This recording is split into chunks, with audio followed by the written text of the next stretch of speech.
Party people in the place to be, live from 58 Dream Street. We're James in the Games, and we're diving in. This is a momentous day. Episode 19 of our Ultima 6, The False Prophet Let's Play, and barring some unforeseen disaster, knock on wood, we're talking to the Gargoyles today. Because when we last left the Avatar and his friends, bear with me here a moment while I twiddle around with my volume settings and launch the DOS box. There we go. Oh dear, that's loud. For me. Seems to be very low for the audience so far, but let me toggle this around a bit. Okay. To me that looks alright. Sound off in the chat. The sound balance is poor.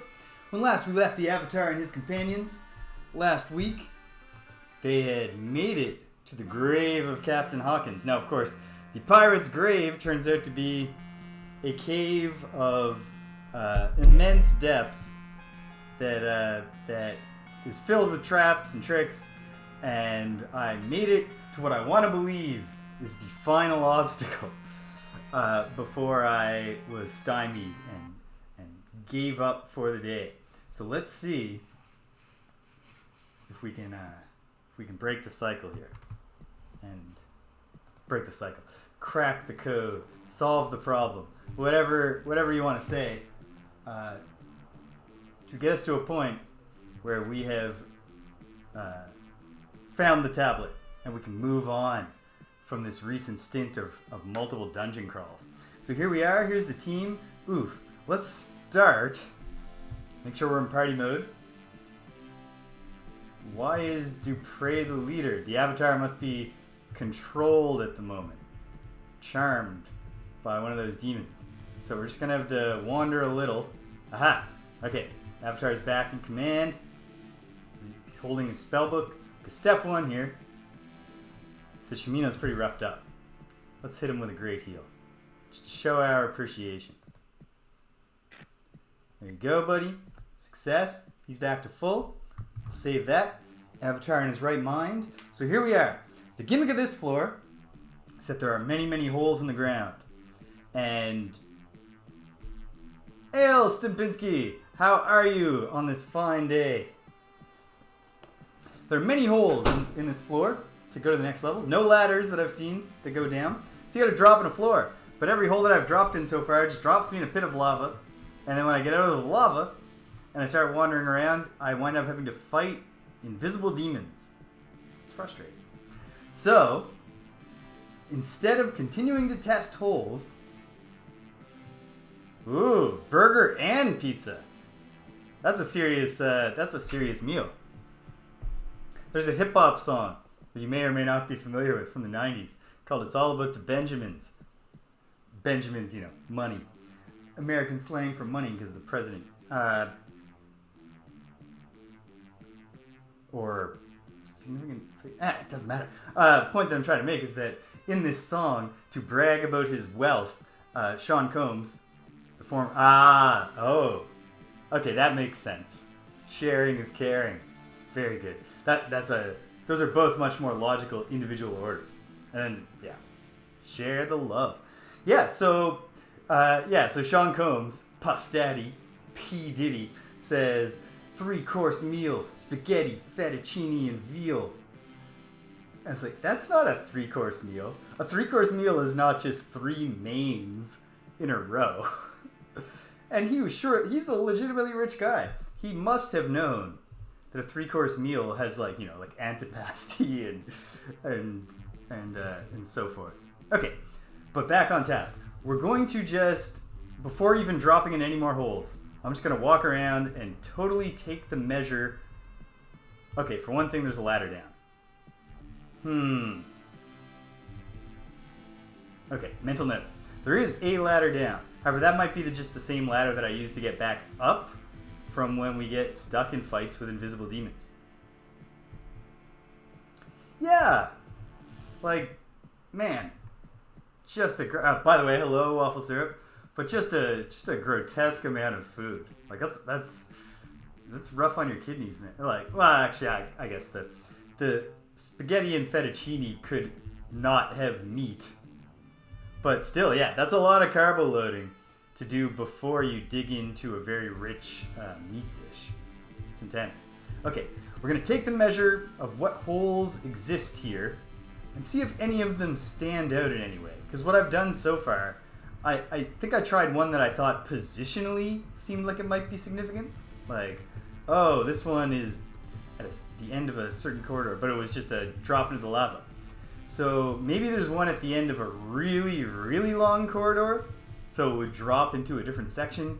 Or maybe if there's something, like anything that makes a hole stand. This one is because this was a hole that is exactly in the center with symmetrical design on either side of it, whereas the rest of them are kind of crammed off into corners. But no, it just went into lava. So I'm going to keep looking in the hopes that there's the hole that we can feel confident about. Because falling in the lava, slogging through the invisible demon fight again and again to just test all the holes, does not seem appealing to me.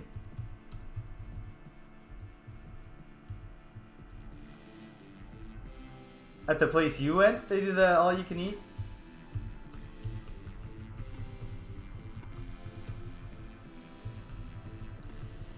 I used to be able to eat so much when I was young. Now I'm much more circumspect in how much food I eat in any given meal.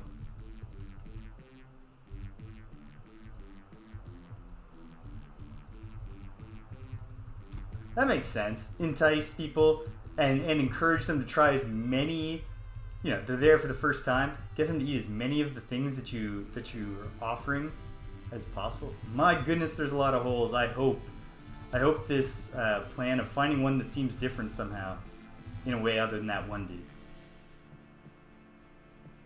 This is promising. Look at this. There's a golden nugget just sitting there. There hasn't been anything else. No treasure anywhere of any kind on this floor. And the hole is kind of like in the middle of a room. Yeah, that's where I would probably end up, waffle syrup.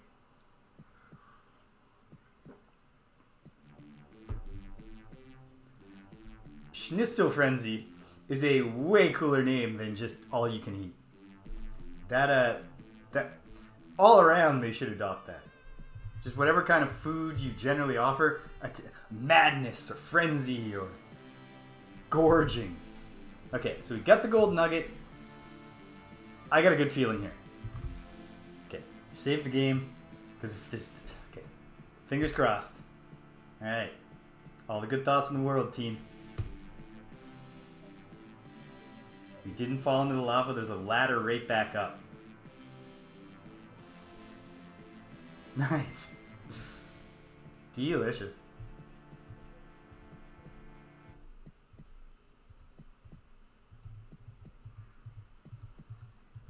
Going slowly.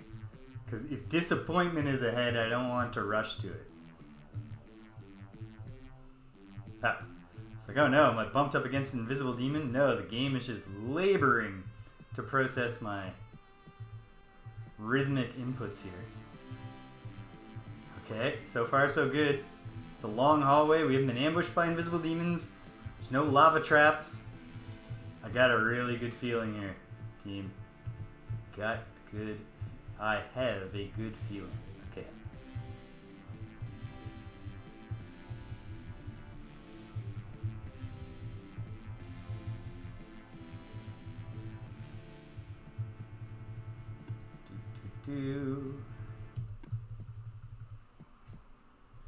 A little more green tea. Delicious.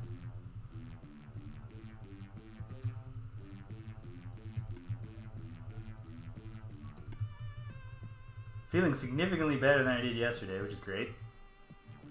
Oh ho! Shimino hears something up there. Also, as a general rule, you assume there's something behind poison gas fields. So let's go ahead and get rid of those. Zap. Once. And twice. And grab, baby. If only Lord British would still just let us use his scepter. I guess he's back now. He's like, no, you can't have my crown, you can't have my scepter.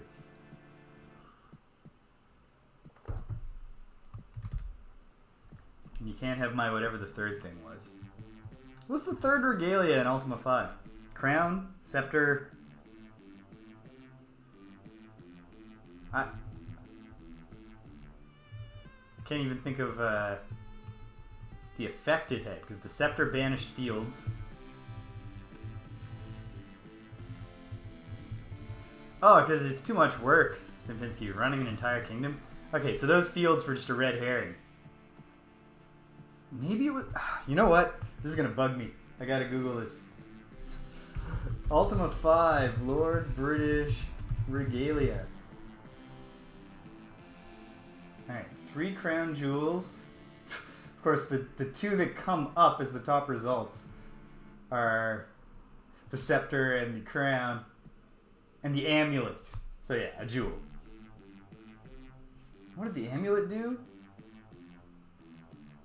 The amulet. Boom, boom. In Ultima 5. What is it? It doesn't matter. It doesn't matter. We're not playing Ultima 5 anymore. We beat Ultima 5. Back on task. So those first 2 poison fields were a red herring. Are these 2 a red herring? Oh no, there's lots of poison fields, and we're gradually running out of reagents, the ability to keep casting Angrav. So let's hope we're drawing near. We've got plenty of torches if I'm correct that we got to be near the end of this. The dungeon that a bunch of people who hated Hawkins dug for his grave should not be deeper and more involved than the like ancient, mysterious anti-virtue dungeons that are just a part of the landscape of Britannia and nobody understands where they came from. Alright, we'll try these ones. We got 8 to go, so even if these are the last 2, we can try those too if this turns out to be a bust. But these really seem to be blocking off something that I could not have got to earlier, and there's nowhere ahead to go that'll go random. So I'm optimistic. It's, speaking of having tasty food today, it's Greek Fest here in Halifax, Nova Scotia. So Danielle's actually going to the Greek Fest while I'm at home streaming. Oh, no wait. I said, these fields, there was no way. But there definitely was. Okay. Stupid fields. Nice. Yeah, so, yeah, just, some spanakopita, some what? Oh, geez, there's monsters up here. If anything tells you that you're heading towards where you're supposed to go, it's being forced to battle monsters. Okay. Please no more than 4 more fields to dispel. I guess, worst case scenario, we can all just take the poisoning.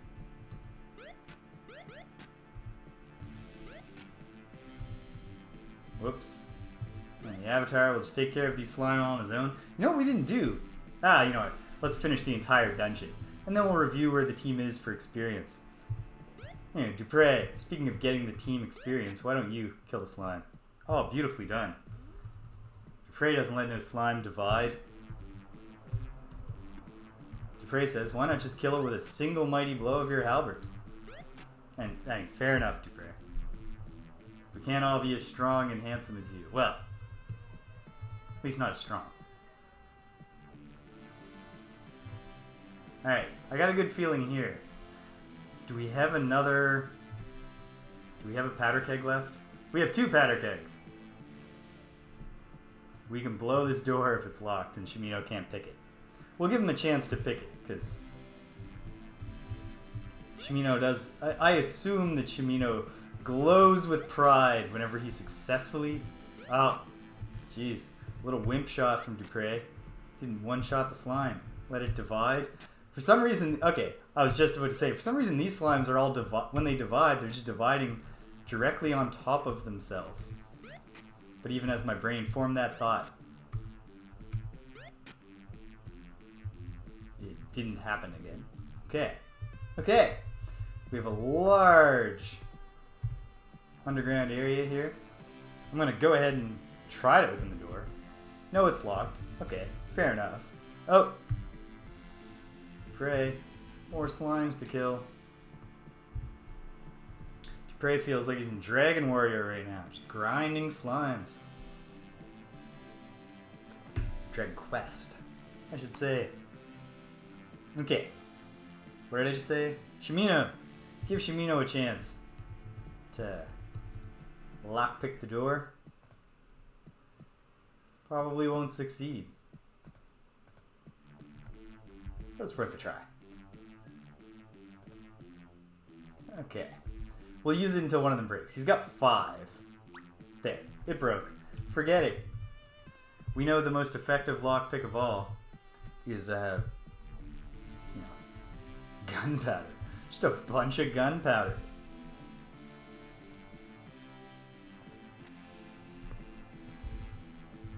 Run, Dupree. Boom. Door. It's blown up. Throw a save down. Just in case. And let's get going. Oh, good. We can restock. Dupree. Free powder kegs, buddy. Just take one, though. No need to be greedy. Alright. Go figure. The pirate had... I mean, this is weird pirate treasure. He's got just a mishmash of things. Whatever. We'll take them. 12 gold coins? Jeez, Captain Hawkins. I mean, maybe his crew just took a bunch of it. Why wouldn't they? Why shouldn't they? Shimino, you're the gemster, so you grab the gems. In fact, Shimino, just get the gems and the money right now, pal. Can't walk through a powder keg.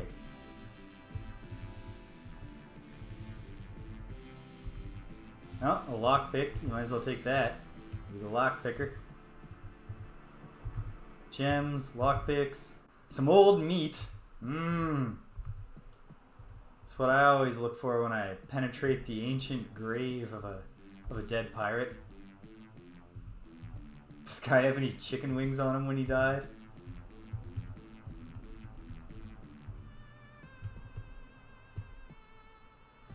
Okay. The Avatar will concern himself with the gold nuggets. And then I suppose, okay, let's have the Avatar open the boxes, the crates. We'll see if we find the tablet in there. Leather armor. Can't imagine myself carrying much less. Flask of oil, might as well take it. Wooden shield and a curved heater, we got better stuff than that. Oh, a magic helm. That's actually good. The Avatar doesn't need to pick it up himself, though. Who on the team is not yet wearing a cool magic hat? Oops. Party mode. Shimino. Jeez. Alright. Shimino. It's your time to shine, buddy. You might as well just go ahead. Yeah, you're almost weighed down. Just take your stupid iron helmet off and drop it on the ground. Give your head a rest. Boom. Alright. The front line is entirely glowy now. Glowing armor. Glowing helmets. We are no longer capable of sneaking up on anybody at any time. We do not need swamp boots. Shimino, look in there. A plate. Okay. Probably it's in one of the treasure... Wait, what are... Never mind. Probably it's in one of the treasure chests. I was thinking this was a letter when it's obviously the tablet. It's not even subtle.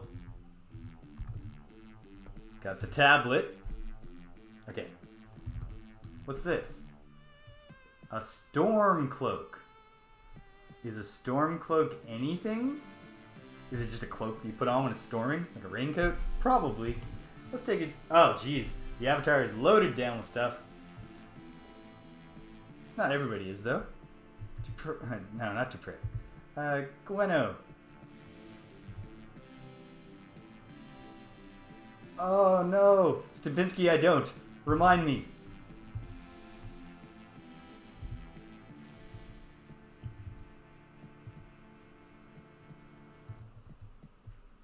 Invisibility ring? Can't even pick up a ring. Right! We promised to give Homer the Stormcloak. That's why it seems significant to me. Just at the edge of my brain. We will fulfill that promise.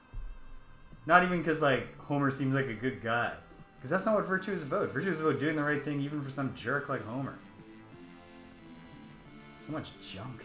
The Avatar's dry. Actually, not that much junk. And yet he's totally laden down. We do have that unnecessary shield. You don't need to... It looks cool. Can't deny that. We don't need things just so they look cool. Alright. Let's start on a save, and if Shimino do the traditional fearless opening of chests.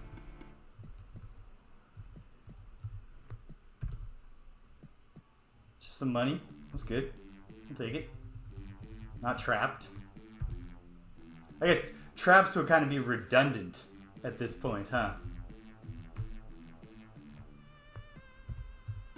Oops.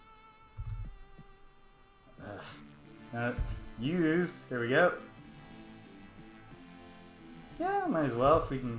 Can we pick it all up? Yep. Perfect. Okay. Okay. So now the question becomes, is it faster to slog our way... I'm answering the question even as I ask it. To slog our way back out of the dungeon so that we're on the island where the ship is, or to just teleport right to New Magentia and do the skiffing down, and it's clearly faster to do the shortcut. So we will. Alright. Excitement is in the air. Sorry, Mr. Ooze, we don't have time to kill you. It's not a thing. It's not about disrespect. Well, it's fairly disrespectful. Alright, 2 to the west of the Avatar will get us to New Magentia.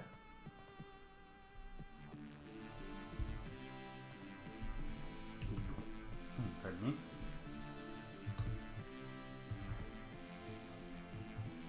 I can smell the sheep already.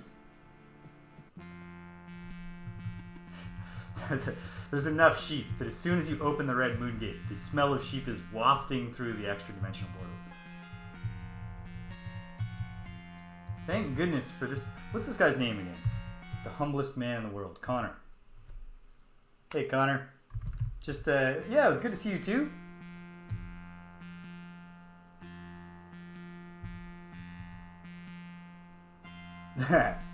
If only there was an enemy who was weak to the smell of sheep.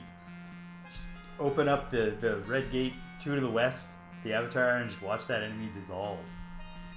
Alright, I mean, Connor's done more for the cause than almost anyone by just letting us borrow this skiff. Okay. I just realized I haven't opened up my paratexts. So let me just get my map and my other things of relevance. Most important right now, the map. Okay, can I... Yeah, if I go right to the western edge, then it should just be a straight shot south from the skiff. We should be fine. Alright. Oh, goodness. There we go.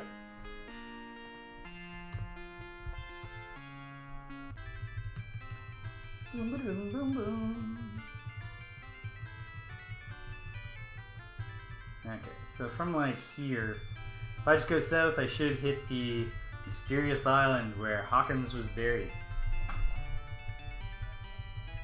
As I've observed, a lot of effort into finding that treasure map when probably a mix of going, what seems like there's going to be something significant about it on this map. Is there that we don't know what's significant about it yet? Would have solved a lot, answered a lot of the questions of where we're supposed to go. Oh no! I just realized one tricky situation I've created. We all share in the blame together, gang. Dupre is not, because I'm holding the cauldron. Dupre won't be able to lift that skiff. Because Gwenno might be able to. How much does the skiff weigh? 25 stones. Never mind. Oh no. Catastrophe. Okay, how much do the powder kegs weigh? Only 3. Obviously the cauldron's the big issue here. We should have left the... Alright, this is the goat, cabbage, wolf, river fording challenge. So, we gotta go back to New Magintia. Not a big problem. Drop the cauldron off. Get back in the skiff. Go back to that island. Get the ship. Carry the skiff back with us. Drop the skiff back in the sea by the dock. Grab that cauldron again.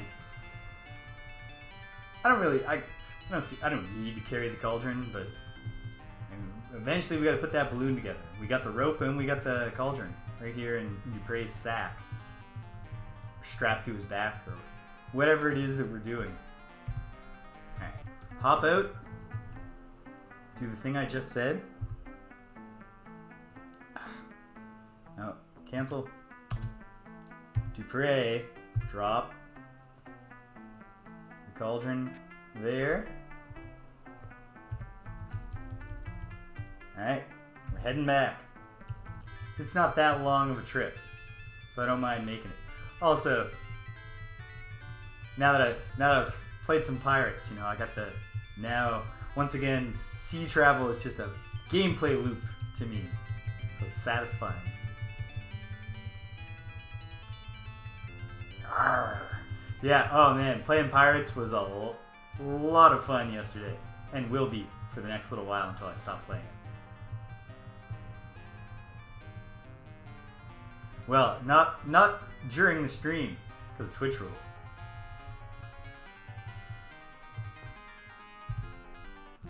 Just want to be very clear if any Twitch police are watching. Oh, it's still too heavy. Oh, but just barely. Should I sacrifice a powder keg? I mean, I'll know where it is if I want to get back later. What about the rest of this stuff? Potions don't weigh much at all. Okay, we don't need leather boots. So maybe the Hydra will enjoy the boots. And we don't... what's this? Just ale? Have a drink, buddy. Wow, that was heavy ale. Alright. Ah, now he's... Ooh. So, is there just one Gate of Madness that takes you to the fairy world? Or is the Gate of Madness a general portal? Or... Your capsule summary raises questions.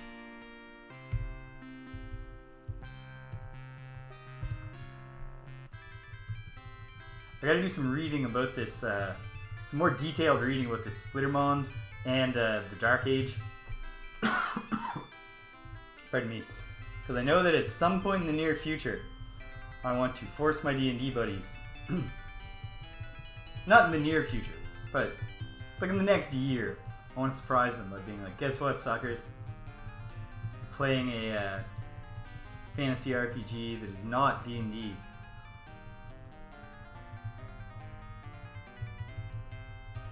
I did get them to play some Cthulhu, Call of Cthulhu with me, but...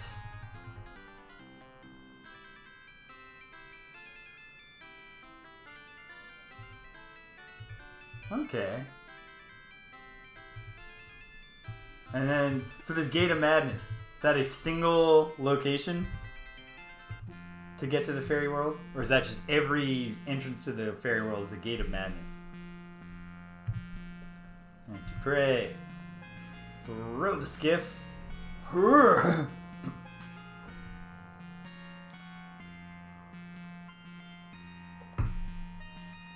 We had fun, or at least I thought we were having fun, playing Call of Cthulhu. And then one of my RPG buddies was just like, yeah, I just don't like a game that's not a power fantasy. I don't want to feel like the monsters are like, you know, dangerous. I want to feel like I'm a cool hero that can save them.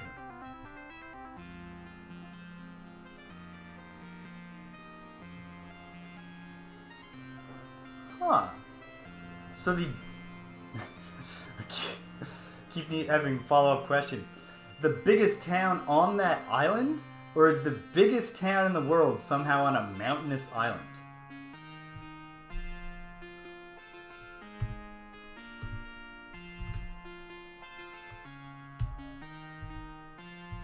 Alright. Go to Buccaneer's Den, fulfill our promise to Homer, hooking him up with the ye old storm cloak, and then it's time. Go back to Mariah.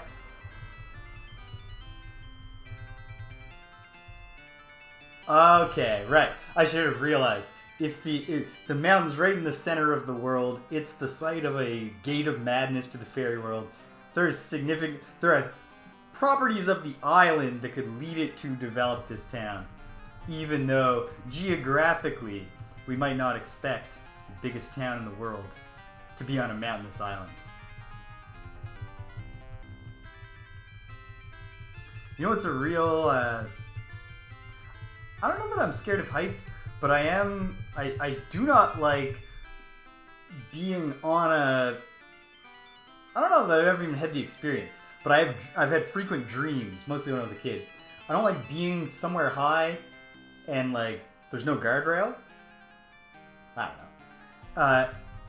So, speaking of just towns on top of great mountains, in the Song of Ice and Fire books, the scene where Sansa is in the Vale, like the castle at the very, very top of a tall mountain, and they like take some donkeys down to get back down from there, and just all the descriptions of like how steep it is and how easy it is to fall and how narrow the path.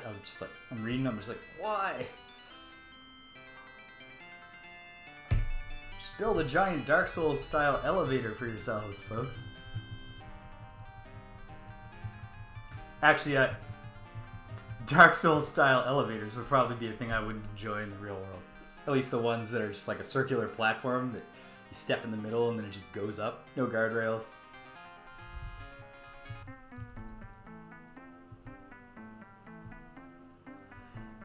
In my last apartment, where I had a 9th story balcony, the guardrail just felt like it was slightly too low to me. A literally average height person, like a 5'8" person. So average among the entire world. I guess I'm shorter than the average Canadian. But yeah. So it was just like I would enjoy this balcony so much more if I just felt like the guardrail would hit me above the ribs if I leaned against it, as opposed to just under them. It just feels too close to me, just like leaning forward too hard and just going over, which I wouldn't. You just might. When Rich and Robert, my buddies, came over to that old place for the very first time, took him out on the balcony to show him to him, and Robert, who's afraid of heights, was just like pressed himself against the window in the very middle of the balcony the whole time we were out there. Went back in and Rich was like, James, I don't think you should ever stand it.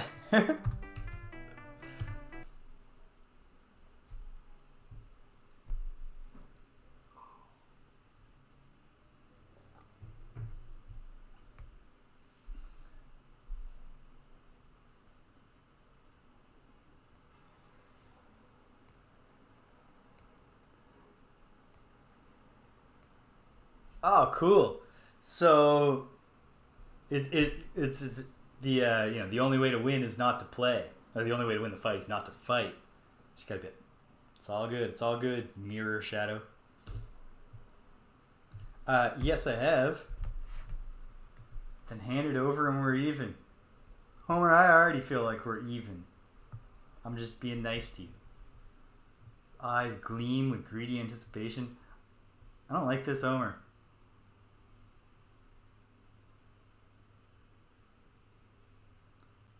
Fight in a mirrored way. What does that mean?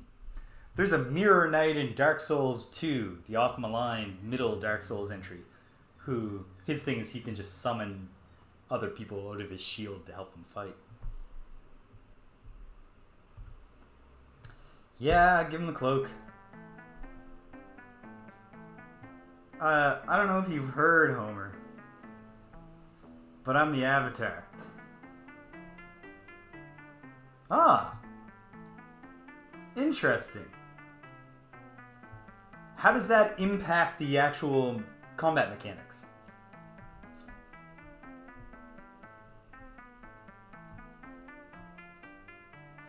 Also, Homer, Another thing I would point out, besides, like, I'm the Avatar dude, of course I kept my word, would be that if you think that there's not many people who keep their word these days, have you considered the fact that you live on the pirate island?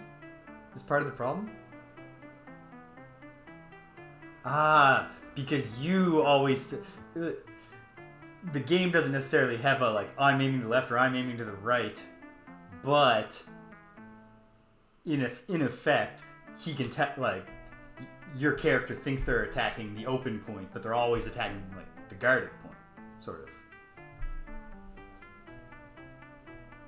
Cool. How could your teammates give you a hint?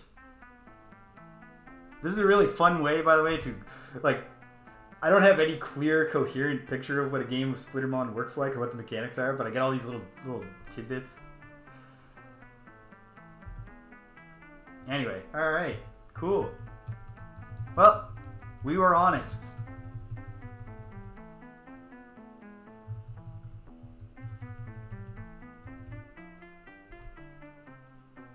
Thank goodness you had those good attack rolls. Because you were just rolling bad, then nothing is hinting at you. Ah, okay. So, like, they were watching, so that they just, through the game engine, received the information of, like, yeah. Neat. That is a really fun monster gimmick.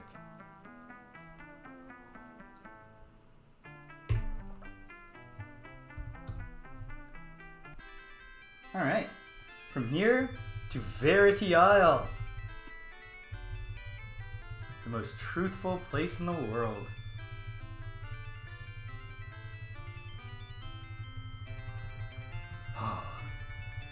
We are not far off from chatting with Gargoyles. I'm looking forward to that.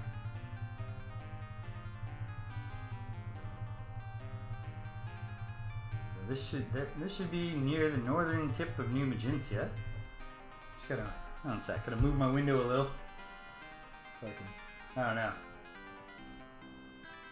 Alright, there we go. Actually, no, that's no better. I gotta position my, oh goodness. Gotta position my DOSBox window. Alright, so I can see all the relevant parts of the map. There we go. Perfect. So, it's a little bit east and a little bit north. Not too hard at all.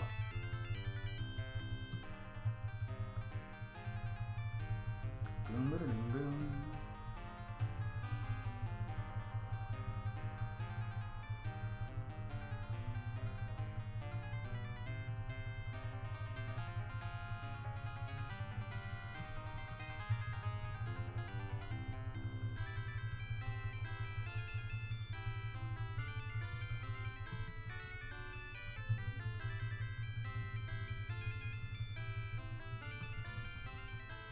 Man.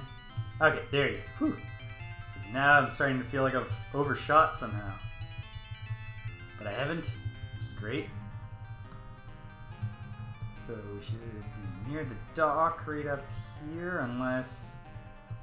This is not Verity Isle at all. What isle is this? Just some random island?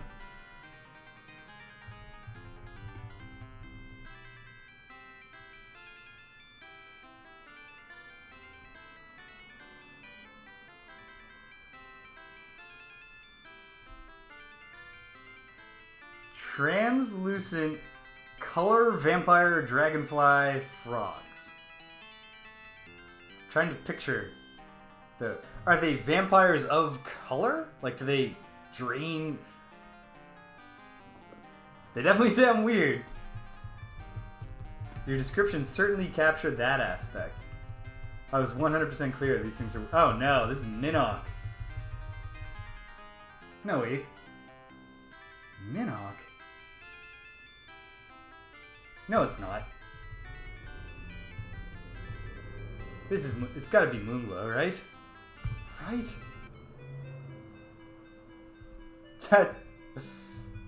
That's fascinating.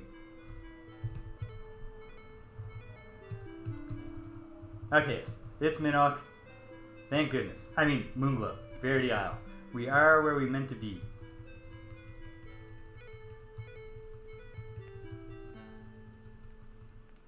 Yeah, well, even before you know that they're color vampires, dragonfly frogs, in and of themselves, seem unexpected. The classic RPG response to things you don't understand.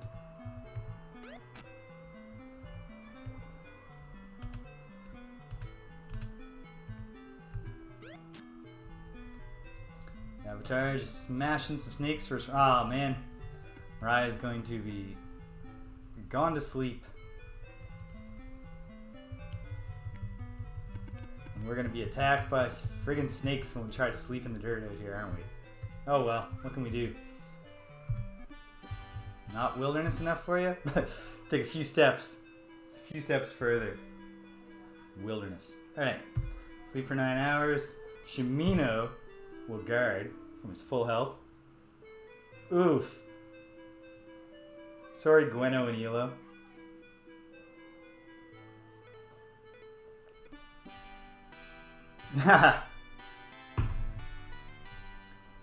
That's great witch behavior.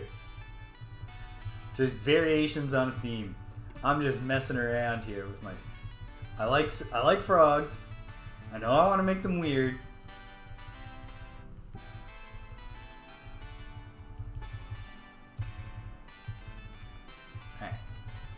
Obviously, Mariah, like most people in Britannia, does not get up at the crack of dawn. And I suppose Zhao doesn't either. I was going to say, we'll go buy some reagents. There's no point in that. There she is, our Mariah. Sleeping with the front door open. Ah, it's Verity Isle. Pardon me. You can trust that your neighbors are honest. They're not going to sneak in to your house and do anything untoward.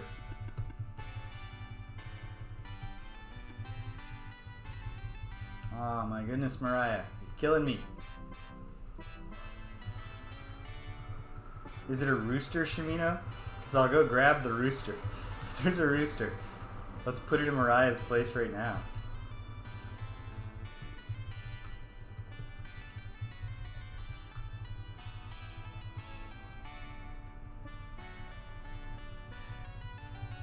Oh hey, waffle syrup, if you're still there. Assuming all worked out, there should be alerts now. The tests work before I launch the stream.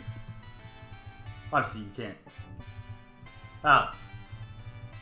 Mariah just teleports from... Ah, she's a wizard. She's a mage. That's fine. That doesn't break the verisimilitude of the game.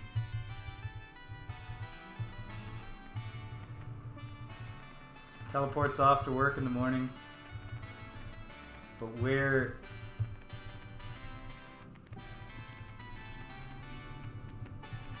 That'll take a while since it was literally the last time you subbed.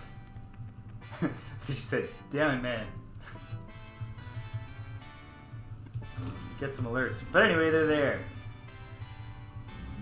I whipped up a mild gif of me going, yeah, for like followers and stuff. And then I whipped up one of me jumping for joy for subscribers. Oh man, Mariah. Oh, really? How the time flies.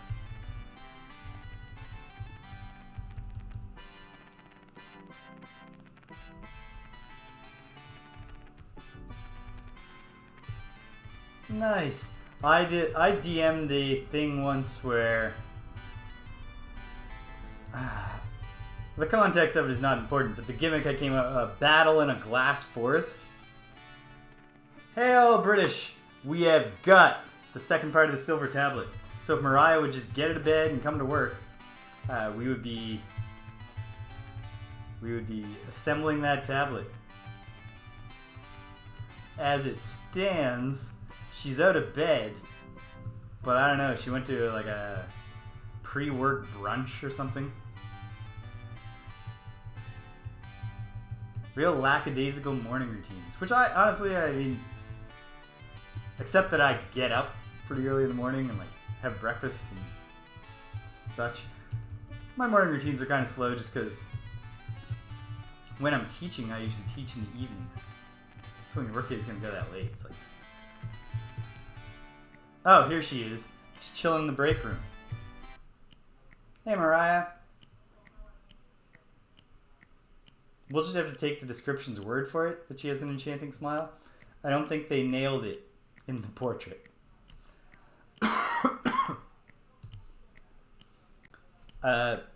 Tablet?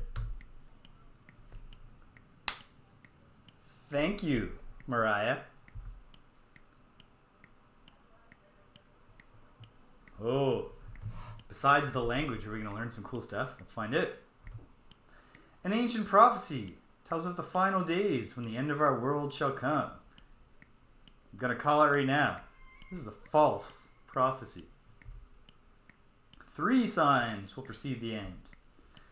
Thrice shall a being of great evil come unto our land, and by this it shall be known that the end is nigh.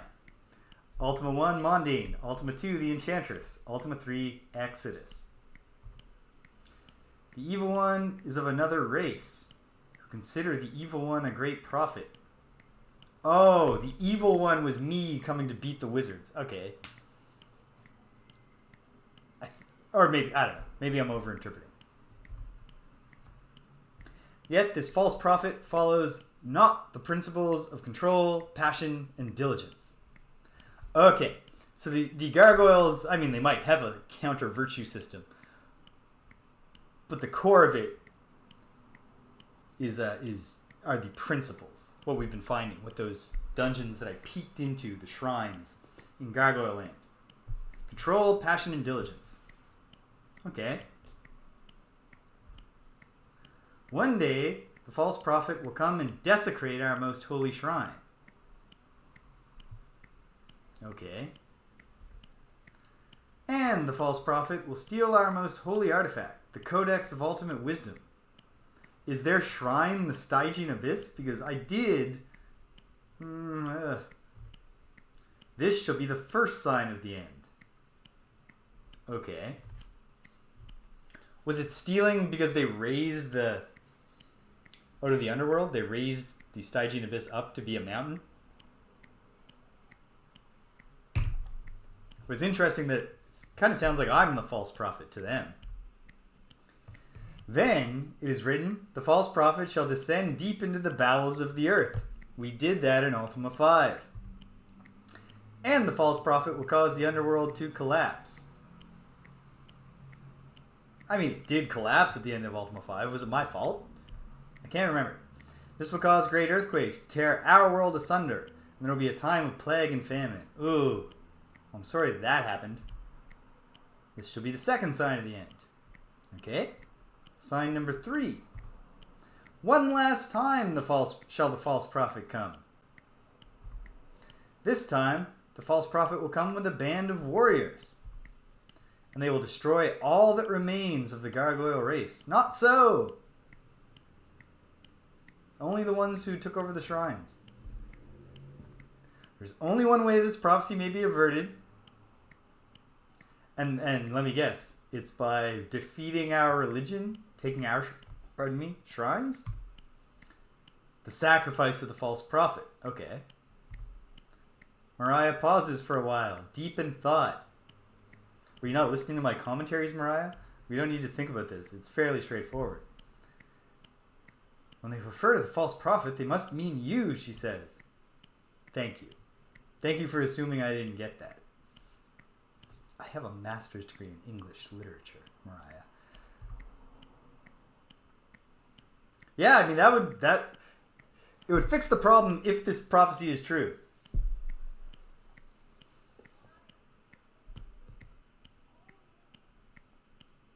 But as long as we don't, we can stop the prophecy from being true just by not going and genociding the gargoyles. But we got to convince them, and we got to find a way to fix their world or something. We got to make peace. We got to reach understanding. Yep, it does make sense though, Mariah. You're right. I can see why they think that. It's a difficult matter to resolve. I think you'd better seek out more information. Yeah, we just need to stamp out their religion. I'll just go to them and be like, hey, you've got to give up your stupid religion and get on board with ours. Just 3 different principles. You can still have passion. There's a gargoyle named Sinvrals living out in the desert. He speaks our language. I know, Mariah. Perhaps he could tell us more about this book, of how the gargoyles view the world. Yeah. I mean, you told me a lot. Okay, yeah. I'm always happy to go talk to my old buddy Sinvral. Thank you, Mariah. With no further ado, let's go see our old buddy, who we once considered to be a reformed demon. Before he was like, no, so look, listen. People always think the gargoyles are demons, and I just try not to get too worked up about it, so I never corrected you.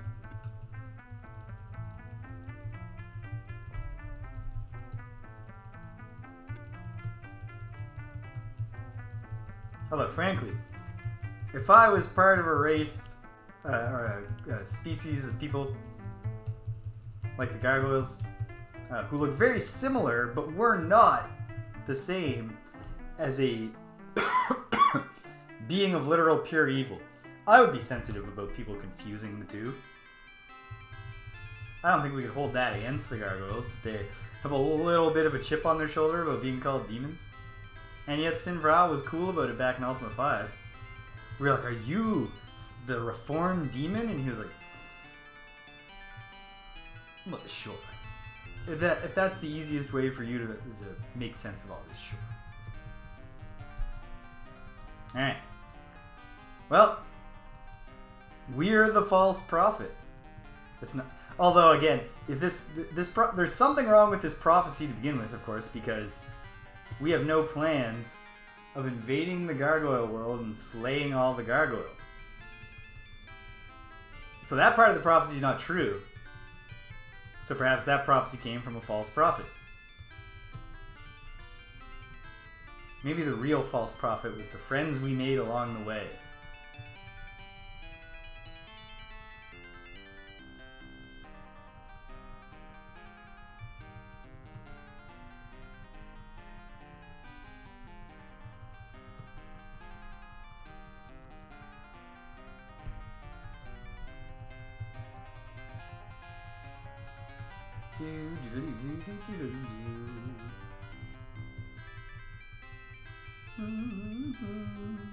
Alright, this should be it.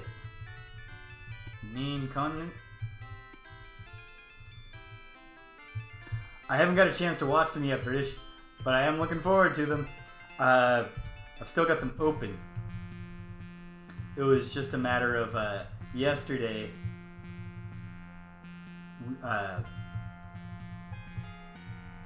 Danielle wanted to do things when I was done streaming. I was like, okay, fine, fair enough. That's a reasonable request. We wound up watching there's a new Rescue Rangers movie. If anybody is familiar with the old Disney Chip and Dale Rescue Rangers cartoon, it was interesting. It was good. It was well made. It's weird that it's not actually an adaptation of Rescue Rangers. It's more like taking the characters of Rescue Rangers and only the characters of Chip and Dale, and then putting them in a world that is kind of like Roger Rabbit. So cartoons are actually actors who appear in films that are cartoons. So Chip and Dale are actors who played themselves in an adventure series called Rescue Rangers. And then it also has the plot of BoJack Horseman, where they've been estranged for 20 years because Dale turned his back on Chip and ruined Chip's career.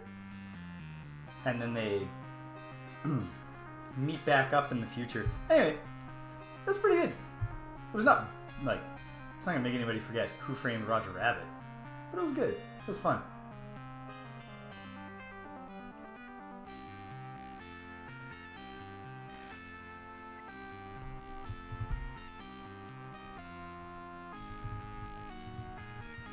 So yeah, as I recall, Sinfral is living kind of just here in the southwest part of the desert.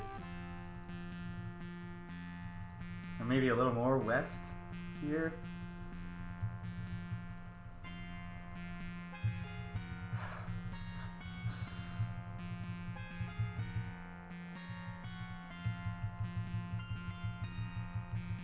To a degree, British, yeah. Because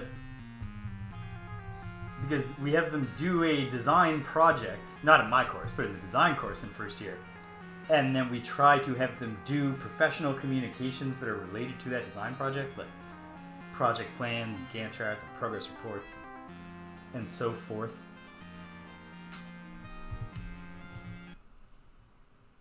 Hey, buddy. Looking horrifying as always.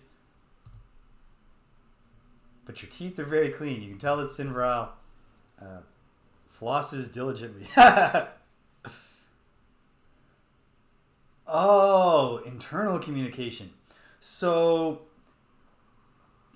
a little bit about internal communication. Not a ton, but we look at some different software platforms for facilitating intra-team communication, and part of the team contract that they have to draw up is agreeing on a communication strategy, so that later, because inevitably a few groups or a few students are always going to come to either me or to my design teacher buddy, partner, colleague, and say, this person didn't do their part and they're not answering their emails or something. And inevitably then that student's like, why would I be checking my email? We said we were going to talk on WhatsApp. And so having them nail down those details between development teams is something I've tried to think about a way to do, because so much engineering, whenever I talk to an engineer about a project they worked on, it's always like, well, we have this one team here and we're working with like a consulting firm in Toronto and an American consulting firm for this other aspect of the project. And I think like, man, that is the kind of thing that we should try to learn about. But it requires, I need to get, it needs a project attached to it that would involve making small teams that then have to interact with each other. There's a logistical challenge. But you brought this up for a reason. I'm fascinated to hear. Please, go on. Yeah. So what? Do you know about this prophecy, Sinvral? Yes. You know what? Given that the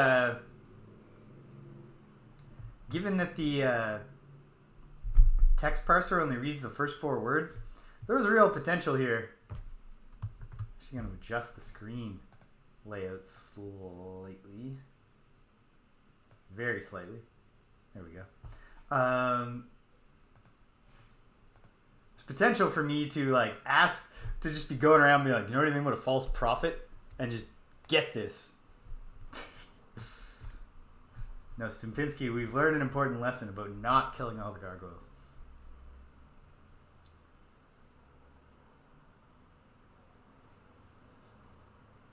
The Unicorn Project. Okay.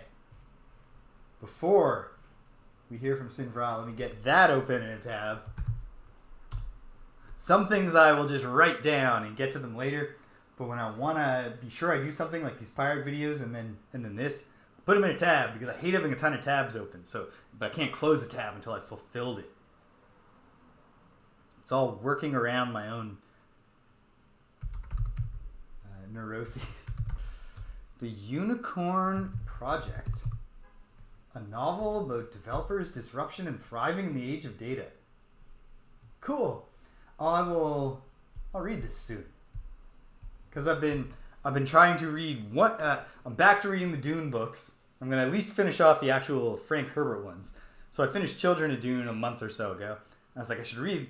There's a giant time skip between Children of Dune and God Emperor of Dune. So I was like, I should read at least one book in between. And I was like, it's probably a good principle anyway, just to vary things. And I'm plowing through God Emperor of Dune because I'm really enjoying that book. So perhaps this will be next. Because the only other non-Dune book that I really want to read soon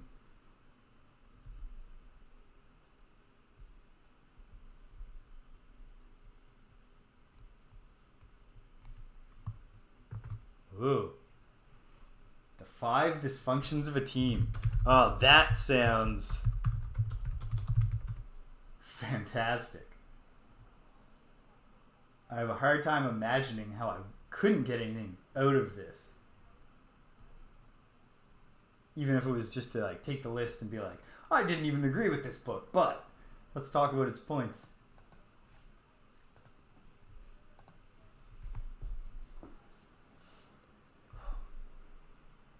Yeah. God Emperor of Dune is fantastic for a number of reasons, including that if you've ever read the Dune books, sometimes like they're full of big ideas, but sometimes the dialogue you just get to the point where you're like, these people just speak in like, who talks like this? Who has like, just everyone speaks in sweeping thoughts about the nature of humankind and religion and government. And then here in God Emperor of Dune, the Duncan Idaho character, the swashbuckling hero, he's just like so clearly fed up with it. He's just like all the time, like every time the God Emperor says something to him, he's like, damn it, like just say something that makes sense, please. You're like, I have a stand-in this book expressing my mild critique. But it's really cool book. But I'll fire off one of these in between. And then at some point this summer I need to read Romola by George Eliot, because it's the only George Eliot novel I have not finished. I read it just to the point where it got really Eliot-y, and then I just got distracted and I've never gone back to it. You know a George Eliot book is really getting going when the title of the chapter was called like Tito's Dilemma, or whatever the main character's name is. I don't think it is Tito, but the character had a dilemma. And like George Eliot, like the main thing in her novels is just like someone having a dilemma and like a lengthy, psychologically insightful chapter that takes you through the decision-making process of a person. So you find out how and why they justified to themselves the wrong decision. And then I just stopped reading. I don't even know how he dealt with his dilemma. I mean, I know that he's going to make the wrong decision, if only because it's a novel. So, like, we need some conflict. Okay. Yeah, I was just hearing about this from the Book of Prophecies, Sinbral. But okay. Only the sacrifice of the false prophet will save us. Yeah, about that, though. Oh, okay, good. Any, like, really, really surprising alternate meanings? Like, throw him a party? Okay, yeah. That makes sense to me. Gotta speak to a gargoyle scholar. Travel the other side of the world. You should be able to find one. That's where I figured I'd find them. In the gargoyle place. You can go down through Hithloth to get to the realm of gargoyles. I can also just teleport there, man. Should we go the traditional way? Can you remind me where Hithloth is? You know at least a little bit, Sinvral.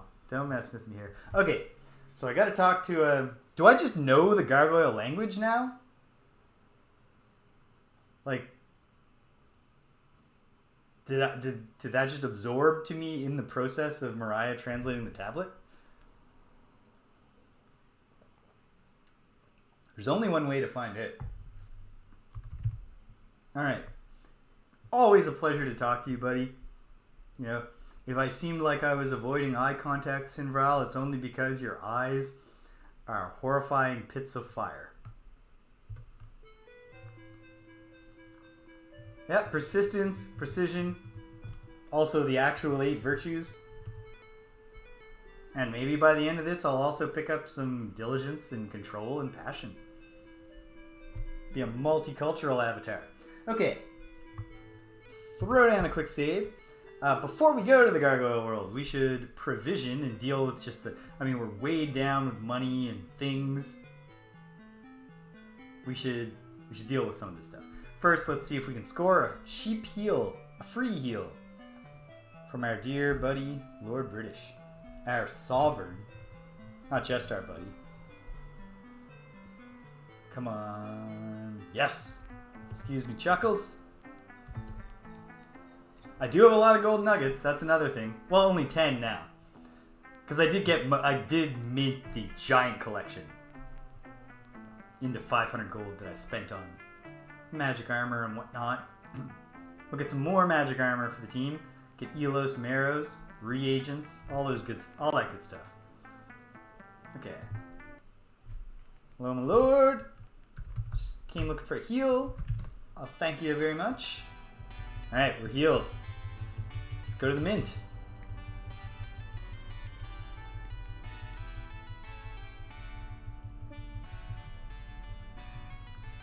And I guess, get hit on by Terry.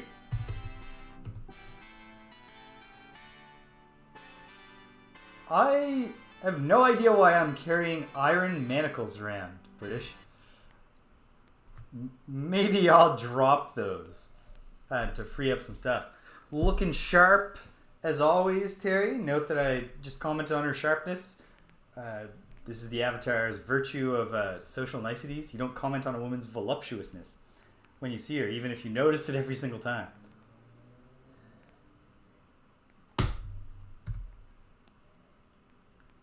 Yeah, Terry. You run the mint. I like gold. Mint some gold?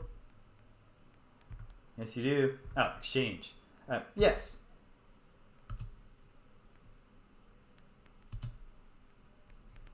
I kind of feel like it would be more virtuous of me to pay my taxes. I'm not a citizen, though.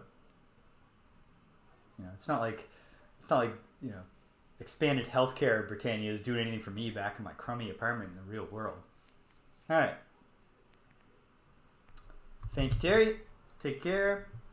I will. Terry, the pinching is... all right. It is what it is. Okay, oh, we didn't look at everyone's experience.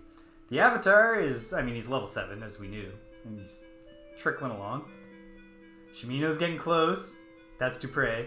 So Dupre is getting close to level 7. Shimino's not. But we didn't really expect that he would be.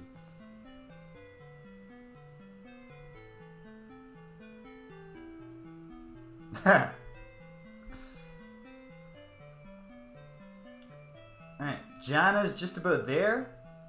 If it turns out that there's now that we can talk to Gargoyles, if there's a Gargoyle that will join the party though, we're saying goodbye to Jana.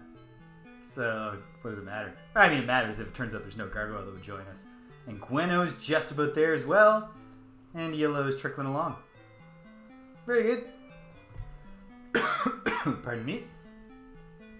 Yellow's took up plenty of arrows. What's all this? Yellow's just got a ton of oil. And he's got some torches. That's actually really helpful. Good to know. Alright. How heavy is this stone tablet? 6 stones. And yet we probably shouldn't get rid of it at this point. How much of these irons I've just been carrying for no reason weigh? Oh, they're horseshoes. That doesn't answer the question of why I'm carrying them. I do not have a horse.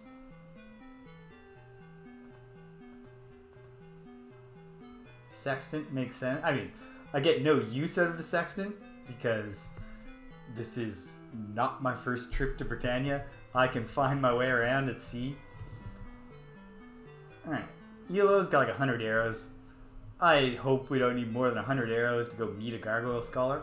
So we should head to Trinsic.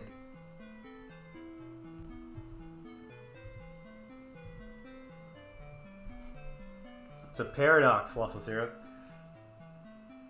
How can 1 stone weigh 6 stones?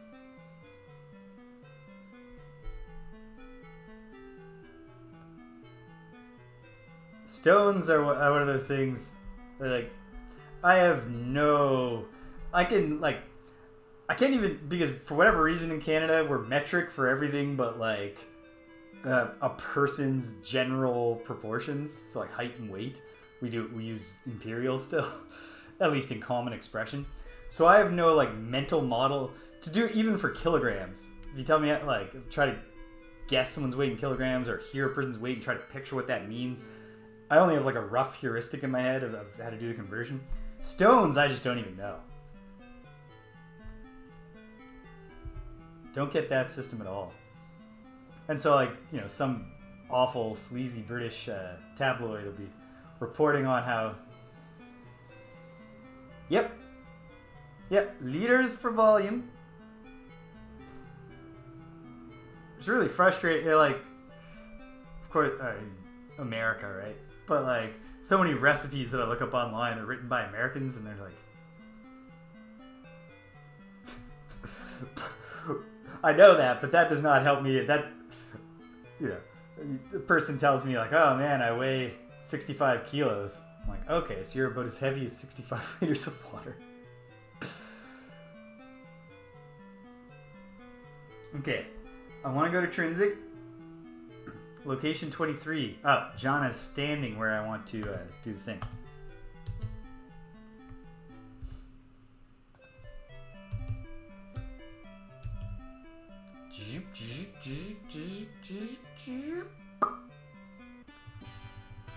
Here we are. Good old Trinsic. Damn you, birds.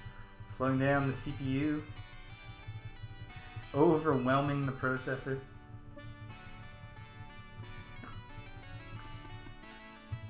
Could you please? Yeah, thank you.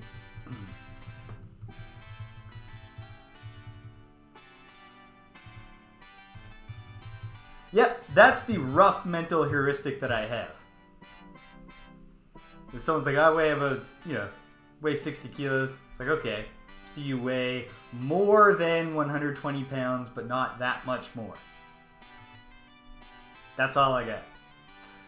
Okay, the avatar... got some money on him. So we want to buy more magic armor for somebody.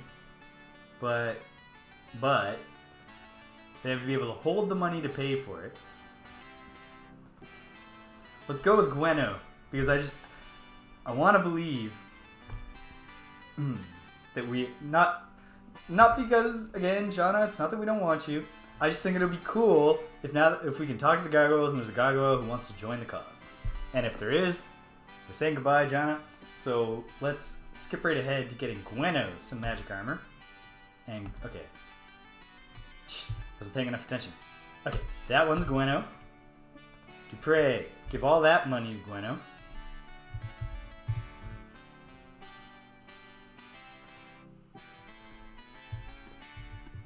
Oh. And we can only buy horseshoes from John. Where we want to go, hey, it's our friends, the travelers. I don't think we have anything new to ask them, though.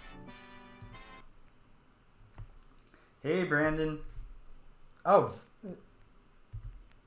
very well. Quite well. Now, Brandon.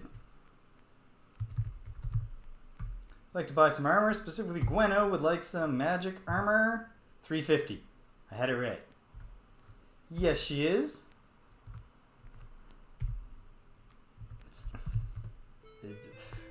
We have wildly different conceptions, Brandon, of what it means to change one's mind. But I guess we both just have to accept that and try to carry on. Preserve the good parts of our relationship. Oh no, I once again don't know which one's Gweno. I was going to say getting a Gargoyle in the party would help, but we're not kicking Gweno out because we like Gweno more than Jana. No offense, Jana. It's nothing personal. Gweno's just cooler than you. Which I suppose is intensely personal.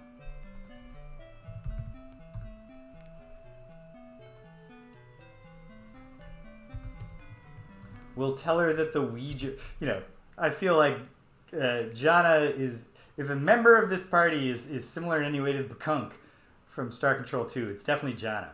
So we'll give her some new age nonsense when we kick her out. And part on good terms, I'm sure.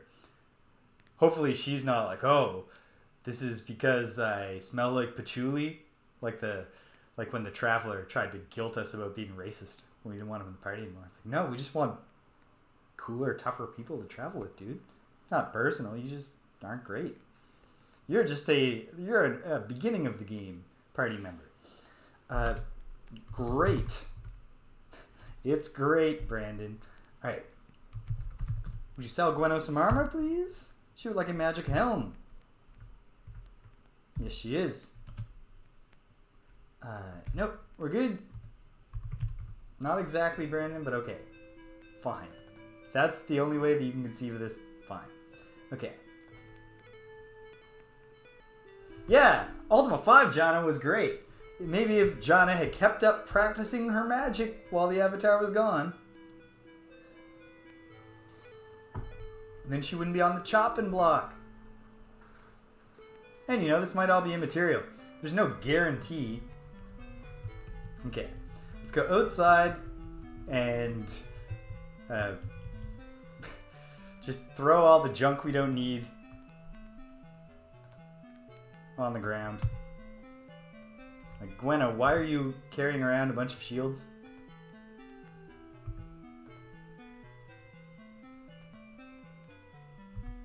Okay. Drop them right next to you here. I mean, why wouldn't we drop them near the road? Somebody can find them that way. We're even, I mean, at this point, I think we're going to meet our money needs through any adventuring that we do. So I don't see the purpose in carrying around just a ton of swords and such. Okay. That's very good. Oh, yeah. How about Elo? Elo's carrying... I mean, he might need to go to a sword at some point. It doesn't seem likely, but you never know. Jana is carrying... That's chain and that's ring. Scale. We don't need it. Put it in the pile. Let the children of Trinsic have the joy of it. And we're not really using a two-handed hammer either. So, cool. Very good. Okay, Shimino's got a kite shield. We don't need it. Boom. Put it on the pile. That's good enough for now. Dupre, he doesn't need to be carrying all this stuff, but he likes showing off. So we'll let him keep doing it. The Avatar is still pretty laden down. Partially just because he's got so much money. Hard to get too upset about that. Whoop, let's get the whole team with us. Rally. Alright. Blue moon gates. As if. Okay, back to Moonglow. No, not to Moonglow. Let's go to Cove with the better reagent prices, and we'll go to Moonglow only for what we need. Once we have reagents... oh yeah, because Gwenno... Can Gwenno equip a shield whilst throwing a boomerang? Now that I think about it, that makes sense. So she might as well. She doesn't take a lot of hits, but...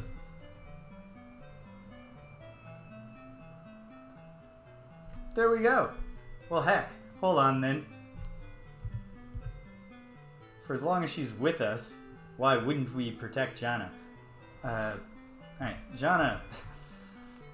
Dig through that pile and find one of those wooden shields that Gwenno just threw on the ground. Might as well have her shield. Okay. Very good. Right thing. Is this Elo? It is. Hey, old friend. Can we gather? Excellent. You do have to tell me that story, but you're always so bashful, because Dupre gets upset. I guess he's the bashful one. So, okay. We need reagents, and then we're going to Gargoylia, the land of the Gargoyles. I don't... It's one of those things about the Orb of the Moons is extremely convenient, but it does kind of...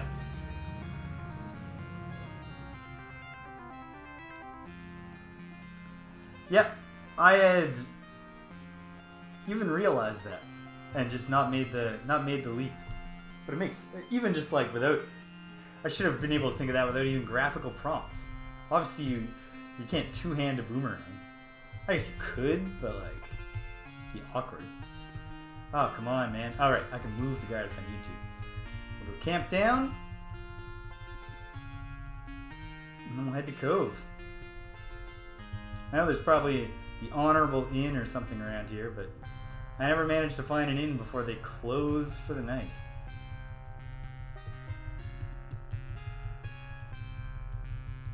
Which is a strange thing for an inn to do, but who am I to judge? Okay.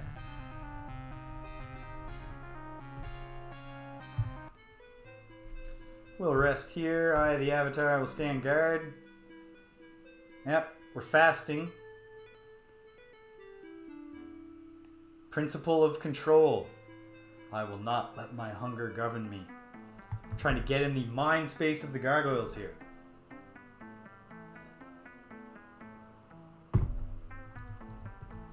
Alright.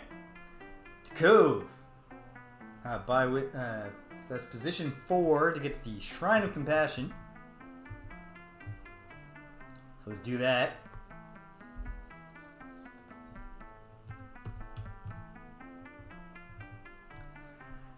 And then we gotta wait for... I'm blanking on his name, but you know the guy. The lousy jerk who keeps a live drake in a cage at the front of his store.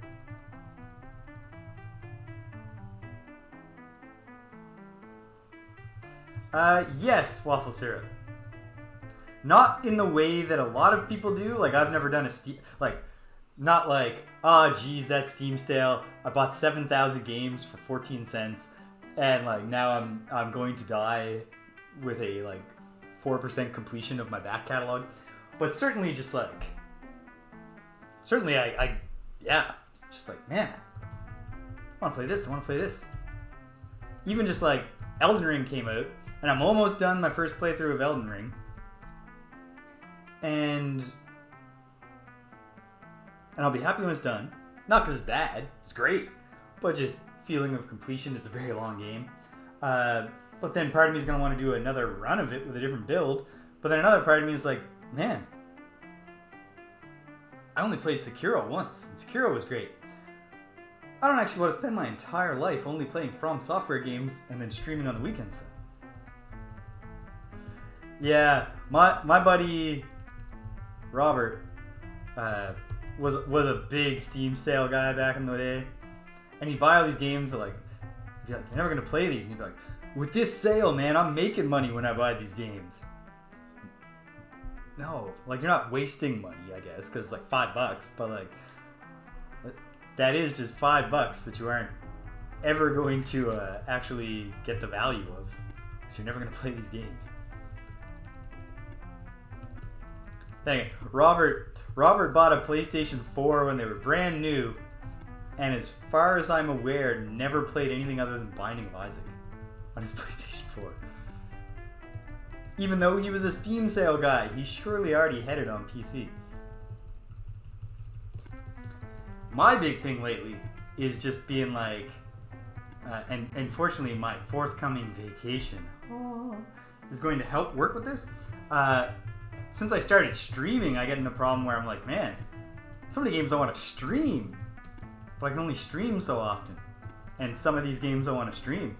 You know, it took me 100 hours to get through Ultima 5 blind, and while, you know, chatting ceaselessly.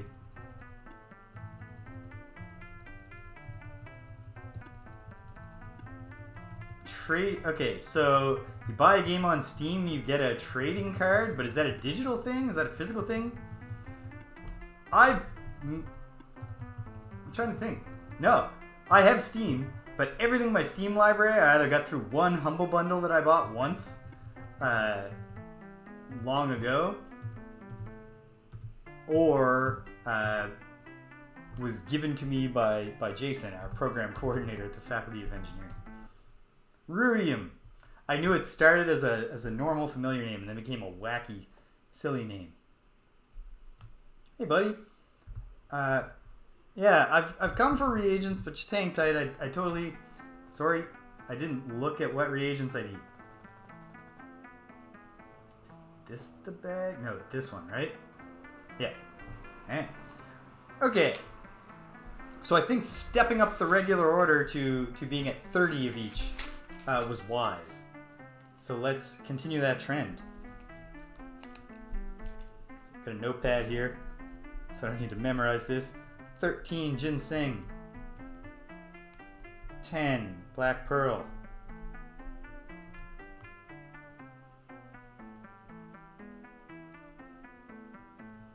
Interesting. Okay, so yeah, you could make money on a Steam sale. It does seem like, I don't know that the amount of effort required translates. Does anybody trade with any form of trading card? I feel like trading cards are always a thing that people just collect. 26 ash. No, that's moss. No, the next one's moss. Yeah. 20 moss. 5 garlic. 9 mandrake. 0 nightshade. 8 silk. Let's do this. And what's the money situation? 340. I can afford the stuff. Great. I should also ask him what 7th circle spells he's got, just because I am level 7.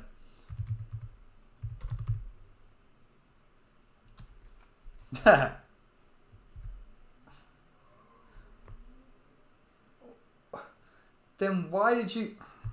Rudium, what the hell, man? Are you open now? Now that you've turned? Yeah. The store is not really open until Rudium turns to the side and rests his elbow on the counter. When he's just standing there, just stretching his arms out to get ready for the resting. We're still closed. All right, moss.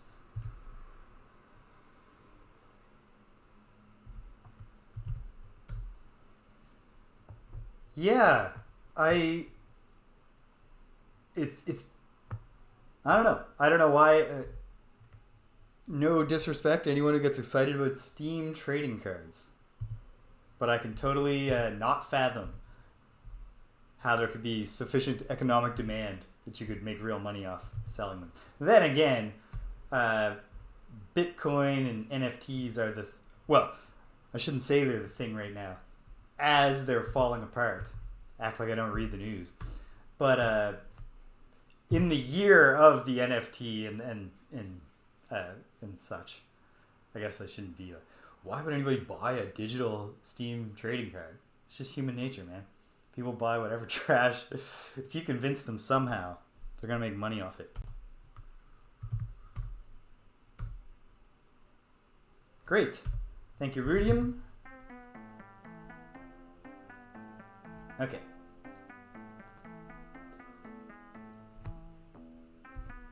Now the tedious part.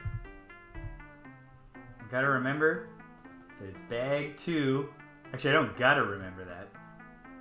It's not like I have to actually correctly identify the bag that I'm drawing from to cast a spell. Yeah, I mean, I think that's a lot of the answer of the market value of an NFT was all in the idea that someone else will buy this from me for even more. And then, hopefully other people will keep getting in on this long enough for me to exit the market when I need actual real money and I can make profit.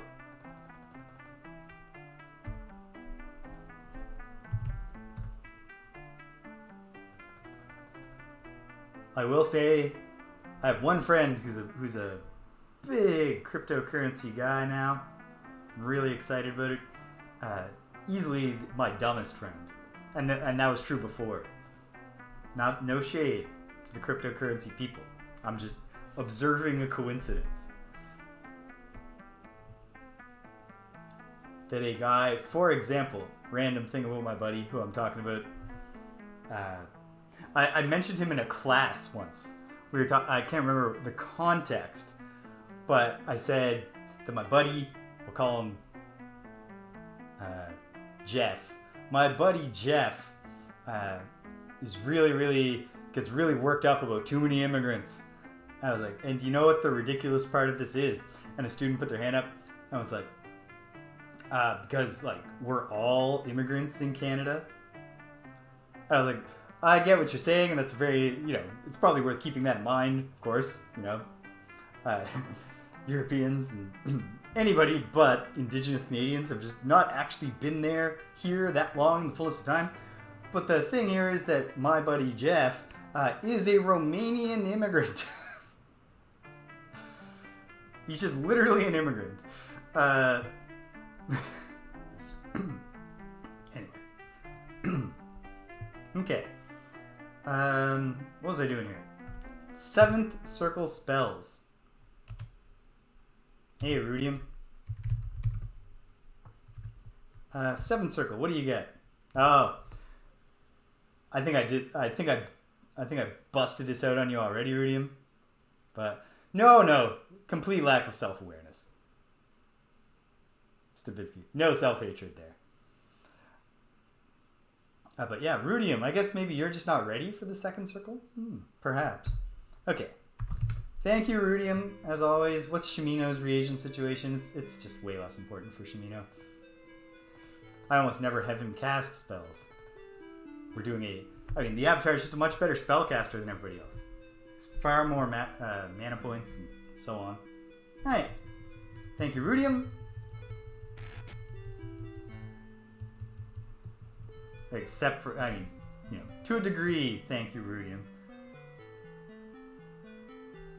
Okay, back to Moonglow to get the good stuff that Rudium doesn't stock from Zhao. We like Rudium's prices, but we like Zhao's selection.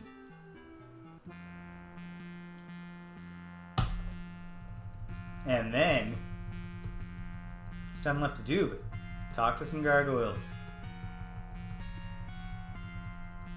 Trying to remember, Hithloth itself is just on. Sorry, snakes, hate to do it to you. Well, I actually don't have any strong feelings either way. I'll let you go, Mose, since you have the common sense not to get in my face, threaten to bite me.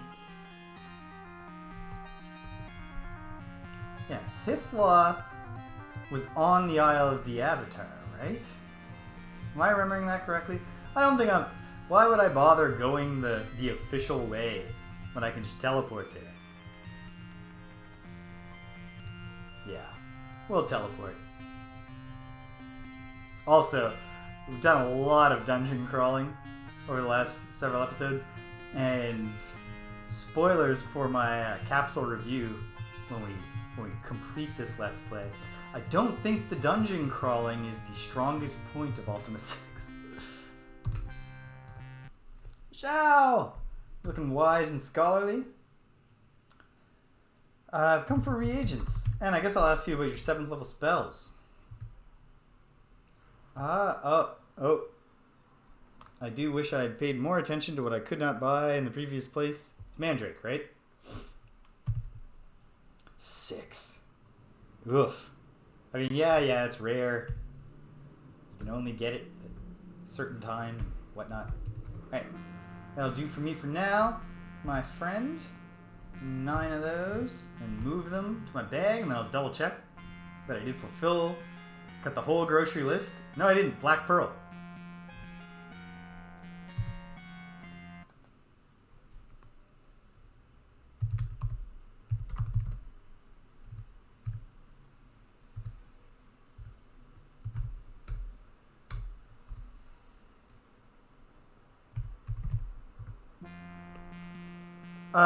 I would say, honestly, the strongest point to me continues to be just like the world and the interaction. Like, I really enjoy going around in Ultima, and like the writing of the NPCs remains really strong. In some ways stronger, I think, here in Ultima 6. The NPCs have more personality. In some ways weaker because they just decided randomly there should be like Italian stereotypes.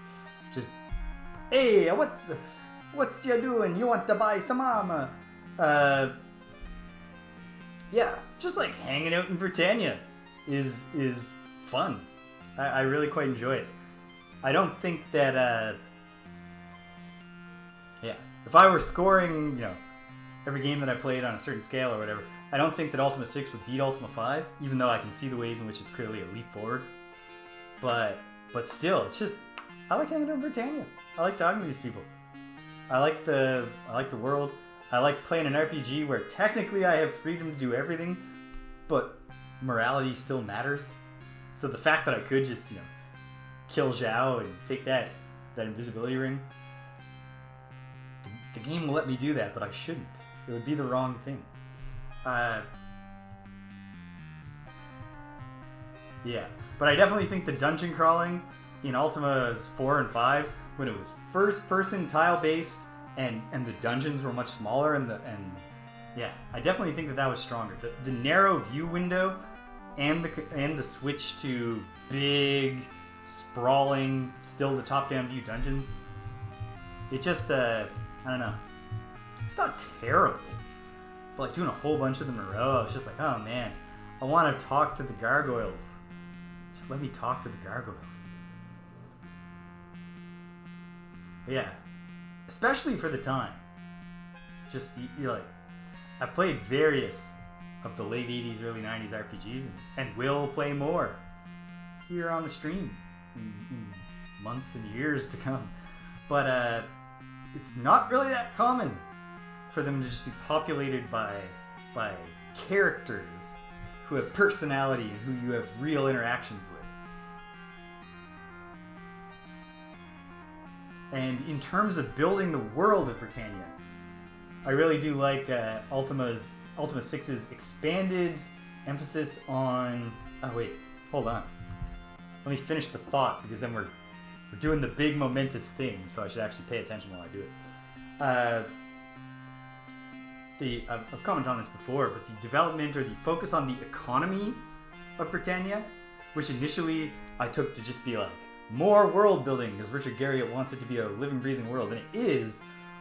But then the more I thought about it, and I realized it's also, this is expanding the ethical scope of the game, because it's not just saying, ethics and virtue is not just about the hero being brave and courageous.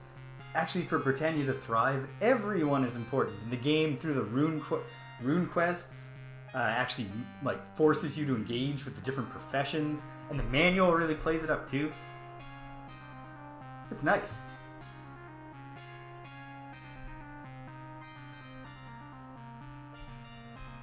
But yeah, Ultima 5 definitely has a leg up still for me. I mean, who knows? Maybe the Gargoyle part of the game is going to be so cool. Okay, hold on. Move this over a little. Alright, positions 7 and 9. So the ones right next to British's throne are the ones that will take us to Gargoyle Land. So let's drop in by the Shrine of Passion. Let's see if we get... Hopefully we can talk to the Gargoyles at this point.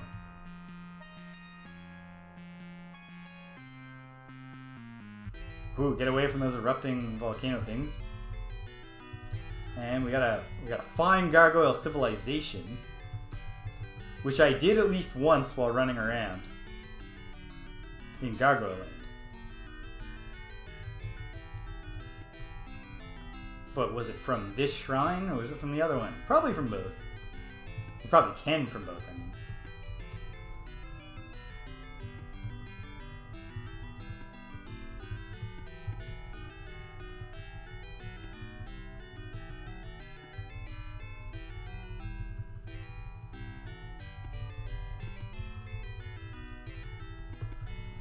Or maybe not.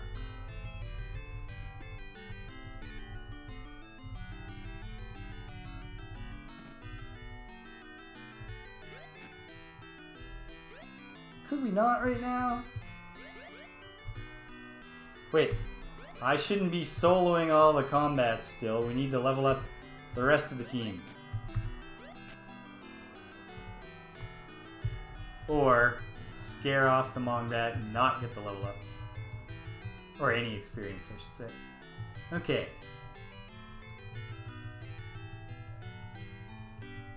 Shimino, do you hear a path out of the... Oh, I guess in a sense you did. We went towards the southeast. Alright, the Gargoyles just attack. No response, but the big Gargoyles are the cultured ones. I don't want to murder these guys. Okay. Maybe there's something to be said for entering the traditional way so that we meet Gargoyles that like, maybe that entrance will get us closer to the Scholar, right? Let's just go back. We'll try the other one, though. Because if we can get through this without slogging through Hithloth, or breezing, who knows? Maybe Hithloth's the breeze. Oops, wrong spot. Can I just switch it up? Yes.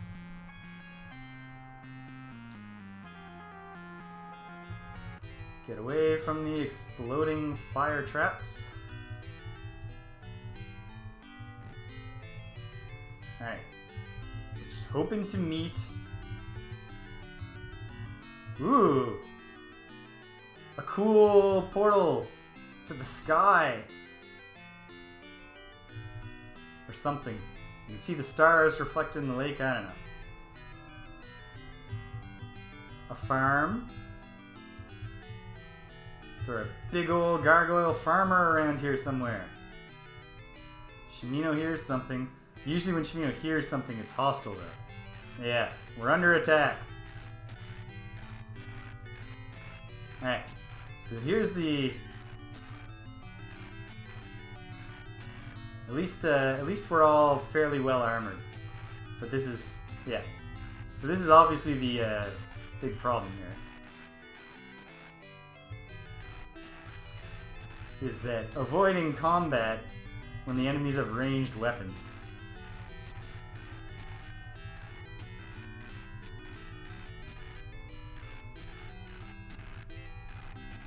Okay, fine. Let's try it. Let's try doing it the traditional way. Is our ship actually docked at Moonglow still? Because at least that part will go quick. Hithloth. Wait. No, probably the at some point I feel like we need to be on a spiritual quest. Remember when we can't go to the Codex? Because we're not on a spiritual quest? Now maybe they just kept that in because they're like, it's part of Britannia. It needs to be there. But I feel like probably at some point we can actually go to the Codex. But I think that won't come until after we talk to the Gargoyles. No, I did take my ship away from here, didn't I? I took it up to Sinvral. Oh no. Why did I do this to myself? Because I don't plan ahead. Okay. It's fine. We'll go to New Magentia, etc., etc.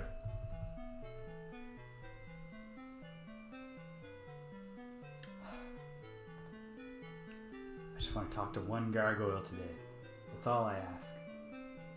Okay, spot 11, which is to the west of the Avatar. Zap.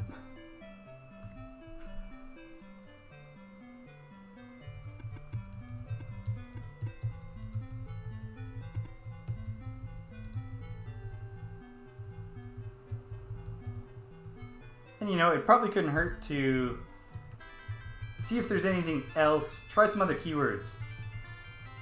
And see if Sinvral can give us more information. I feel like probably not, but perhaps he can.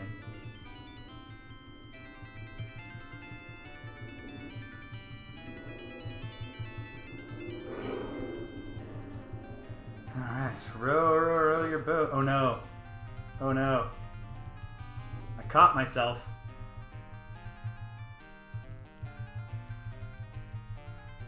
We gotta do the whole cabbage, goat, wolf thing. We need to leave the cauldron behind. There's a cauldron right at the top of the sewer. I don't know why I'm so eager to keep this one stupid cauldron.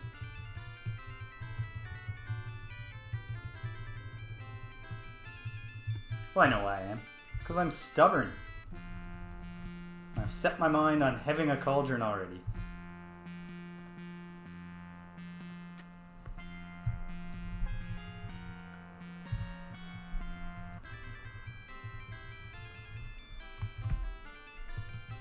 We're gonna save just cause. And we row. Also, when this doesn't manifest in the gameplay, but there's no way Dupre isn't rowing more vigorously when he doesn't have a giant cauldron strapped to his back. Right? It's gotta be the case. Yeah, I'm gonna set the speedrun record for any percent arbitrarily dragging around a cauldron long before you actually need it.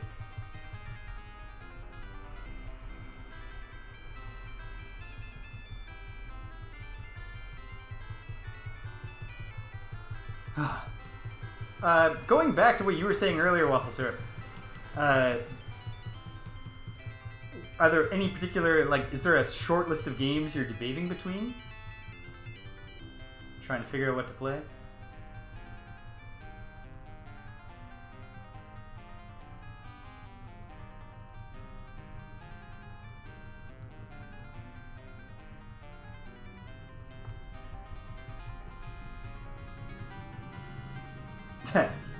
So there's no short list.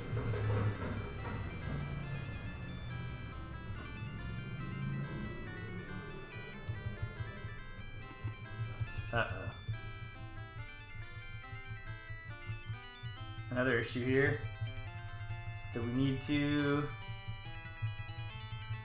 find the precise point where the ship is docked. And, okay, hold on. If I look at the map, this will be easier to work at. And we have plenty of gems. We can pop one out if we need to. Oh yeah, now I see where I am. Gotta trace the coast east. Wow. Alright, well I do think that the way to approach your dilemma is definitely, it's a systematic one. And the first step is whittling it down to a short list.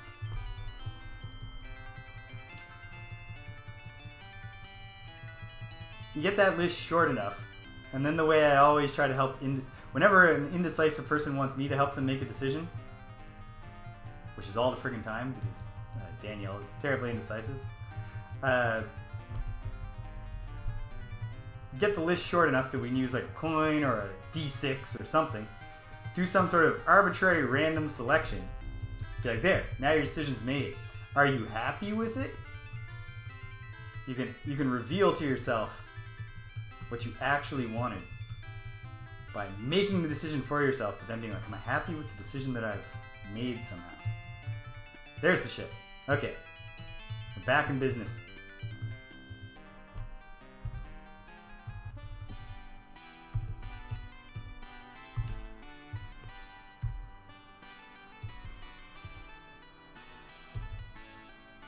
From what I understand in Ultima 7, the like messing around in the world, the living, breathing world thing gets extensive enough that there are people who like love to play Ultima 7, but not to pursue whatever the quest in Ultima 7 is, just to be like, it's a sandbox.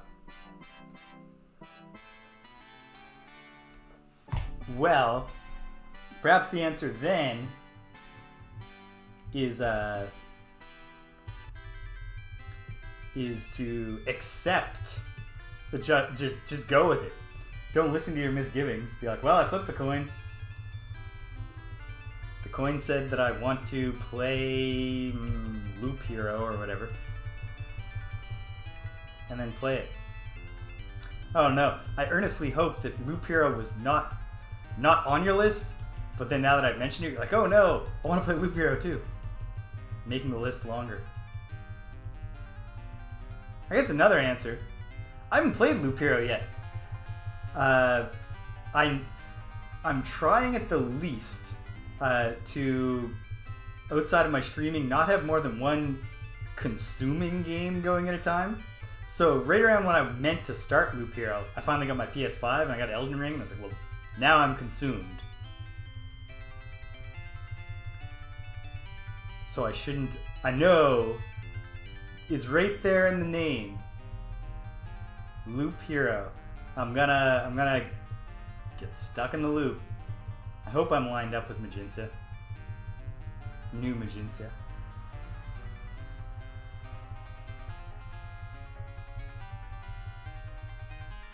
You know, I suppose we could have Shimino strike up a torch and peer into a gem. Really, we might as well. We have loads of torches now that we remember that Elo's been dragging a stash around with him. The gem's probably just going to show us we're on the open sea, isn't it? Oh! Or it's going to miraculously reveal just in time that we had sailed past New Magenta. Or that we were right next to it. Unless this is the Hydra Island. Hawkins Island, as some might call it. No, it's... Wait, yeah. New Magenta has 2 docks. But they're both very humble docks. There's something ostentatious about the docks.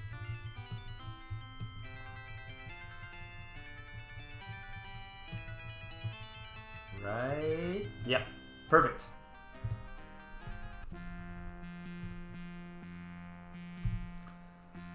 Alright. Dupre. Heave the skiff into the thing. And then, on the principle, I suppose, that we can trust the folks, the good people of New Magenta, not to steal the cauldron, let's just leave it here at our hub, and we'll come back. Alright. Hopefully, Hithloth isn't too fiendish of a dungeon. So we're going to try to do this the official way. I should have talked to Sinvral while I was getting the ship. Arrgh. Okay. Let's go back and talk to Sinvral once more. So we don't want to slog through Hithloth and then be like, oh no. If we used the prompt language with Sinvral, he'd be like, oh, here's my Gargoylish to Britannian dictionary.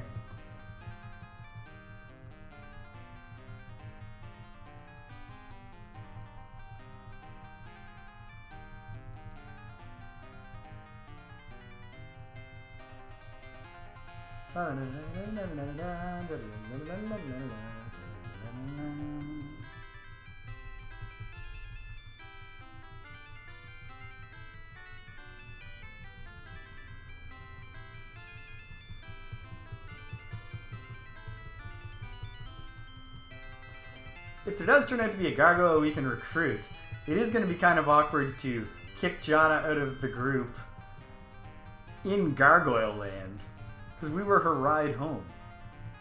In theory, I guess the Avatar could use the Orb of the Moons to open a gate for her, but in practice, I don't think the game will actually accommodate that level of mechanical intricacy and NPC interaction. But also, of course, I do know that she'll actually just teleport home. Pardon me. Alright. Here we are. There's the... we threw some armor down here at some point for some reason. We're near Sinvral's house. He's probably not up all night farming. Is he just up? No, he's asleep. We'll just camp out front.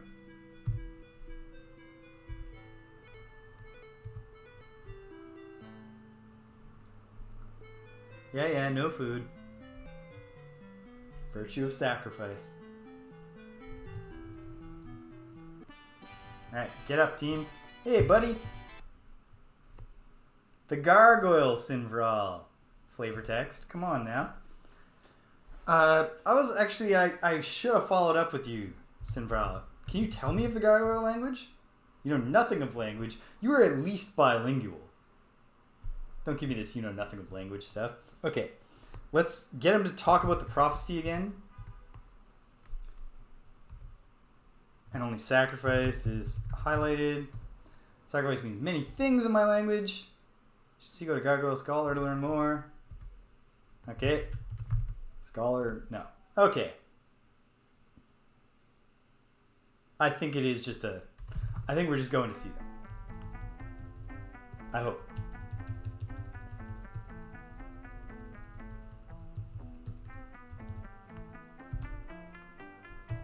Otherwise, I titled this episode like a fool. Of course, when I finally get the YouTube page up, which will happen, I'm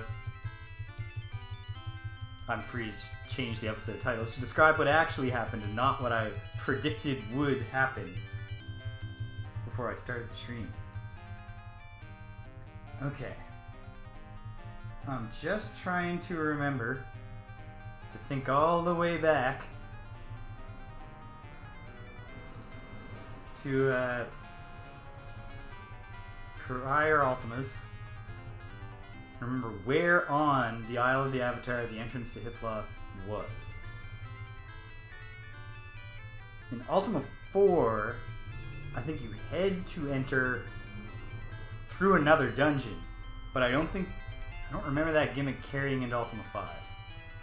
Just like, I hope not. I hope it did not.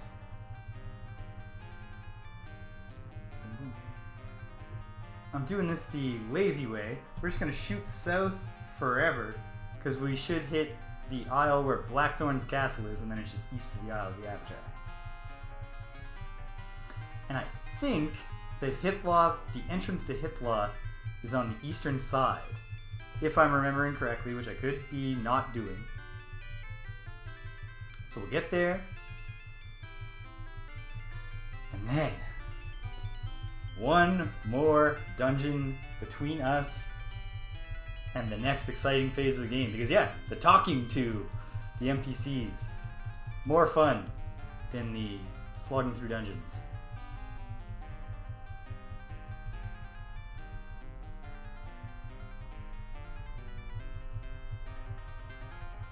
And then, again, the dungeon crawling is not bad. It's just, like, the navigation can get a bit frustrating because of the narrow view window. And the fact that the way I approached the game meant that all the dungeon crawling I've had to do so far was in a row. It's a bit problematic. Okay, here we are. Isle of the Avatar. Yes? Yes. Okay. So let's head around to the eastern edge.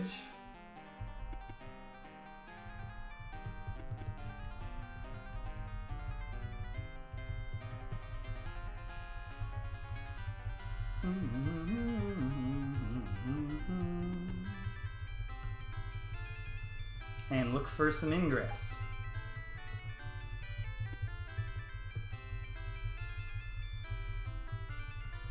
I'm very fond of the words ingress and egress.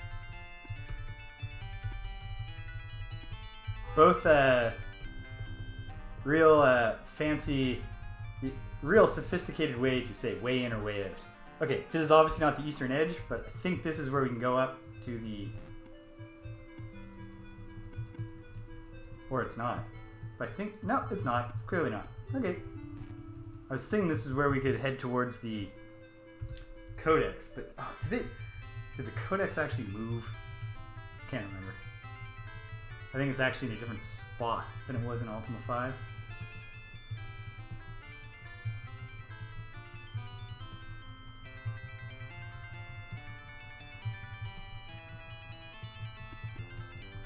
Alright. We're on the eastern side now. So let's be systematic. Every hunk of land we can get off on, disembark on, phrasing, we'll explore.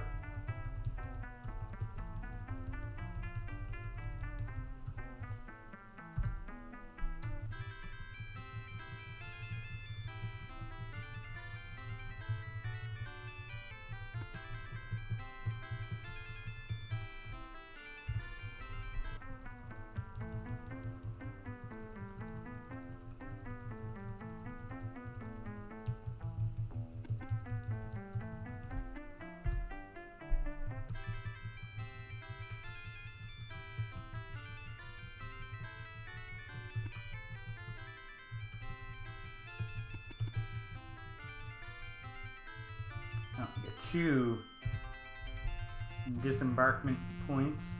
Thinking this one's a bust. Yep. I think those climbing hooks from good old Ultima 5. Get around here a lot quicker.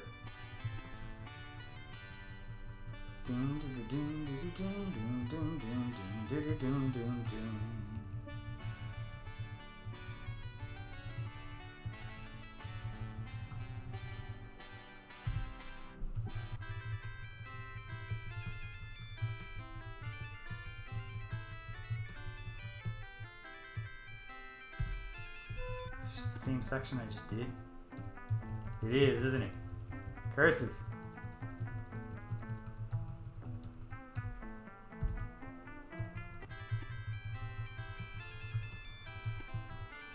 This isn't, though.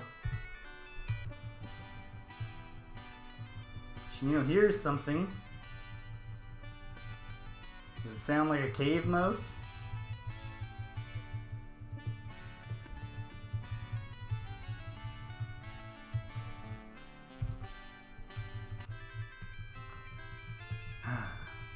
I guess another option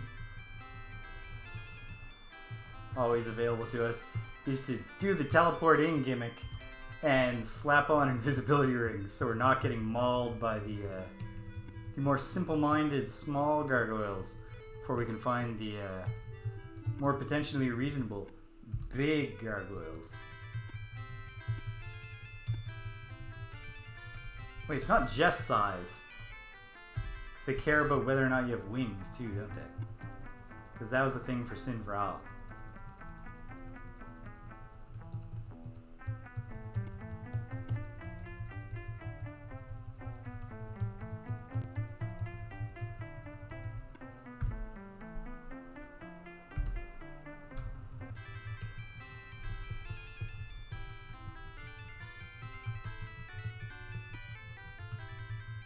Oh my, what a big island the Isle of the Avatar is.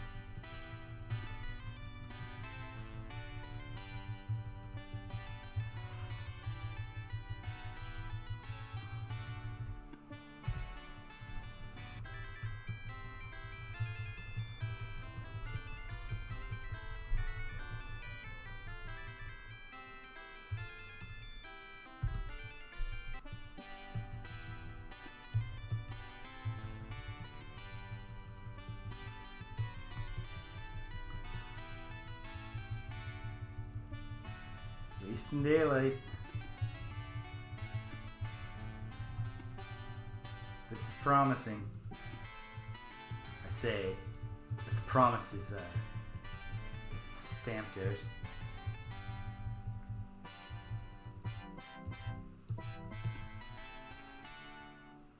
Shimino, could you help us out here?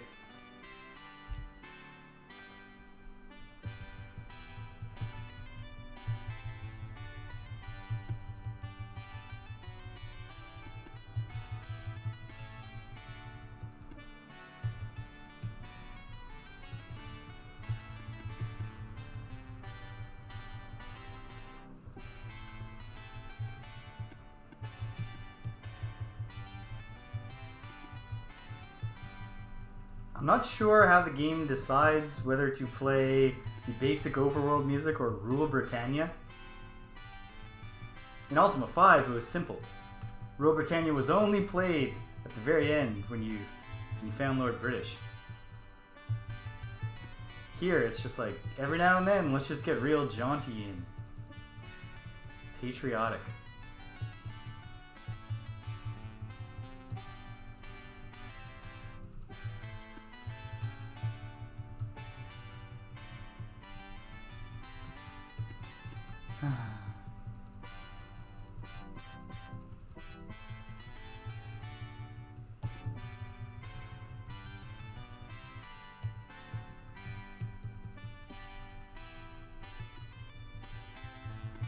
Well, I guess we can confirm at this point that the eastern edge was not where the entrance to Hithloth was to lie. Perhaps...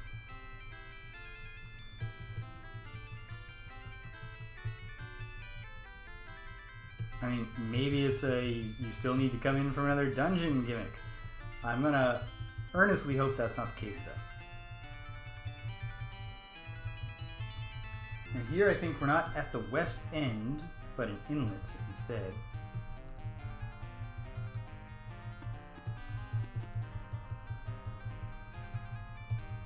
There's the whole area we were searching. And then we should hit a bottom. We might as well look around up here. Dun dun dun dun dun dun dun dun dun dun dun dun dun dun dun.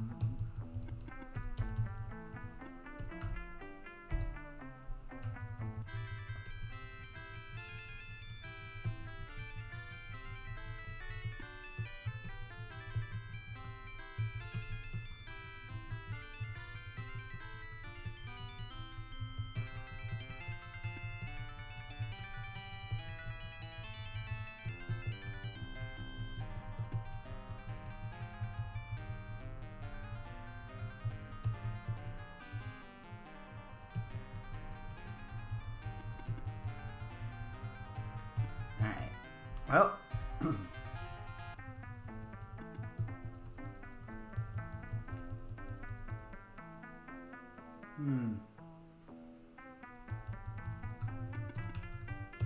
I don't know. Oof, time's a-wasted. The hour is getting late. Want to talk to the gargoyles so bad.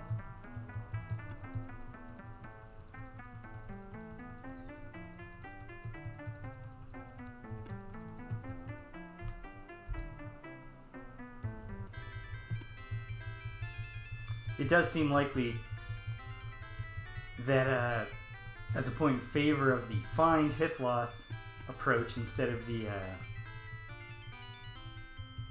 just teleport and using invisibility rings, probably this Gargoyle Scholar is located, like, I don't know the scale or the scope of Gargoylia. But it seems quite plausible that the Gargoyle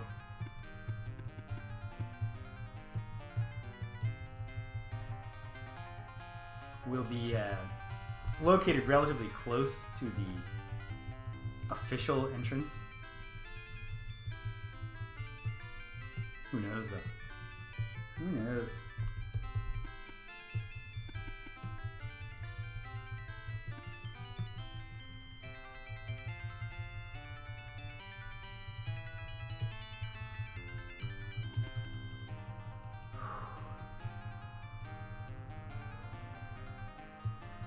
It's getting warm here in Halifax,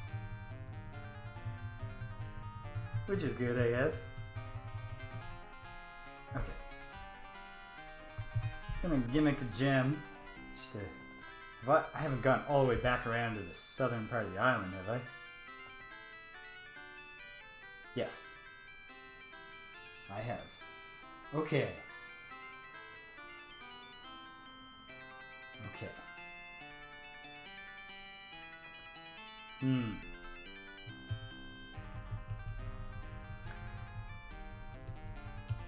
To explore much more of the island, I think we need a skiff. Fortunately, I know where we can borrow. Let's schlep around a little on the land.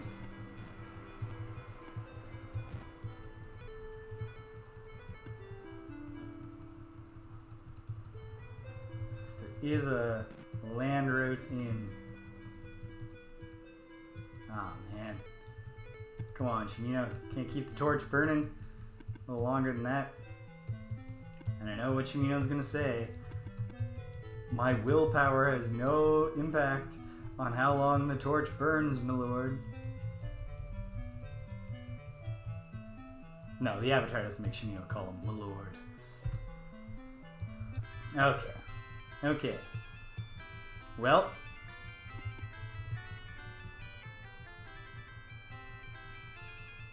I gotta make a call. Invisibility rings. How many do we have? Let's see. One. Does the avatar have but one? No, the avatar has two.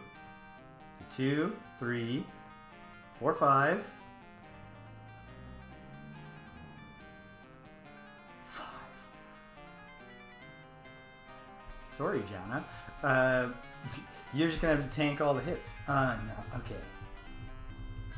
I mean, we can send a scout, but how do we get the whole rest of the team to... Who knows? Okay. I think the next move... I mean, the next move is to make a choice. Do I want to try continue to explore Hitler for the... Oh, no. Get the hell out of here. No. Well, the game just busted.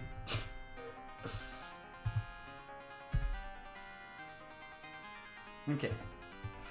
That's a good call. That's a sign it's time for a brief intermission. I'm going to run to the washroom and I'm going to decide what my next move is to get us to the Gargoyles. Be right back, folks.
Okay, back at it.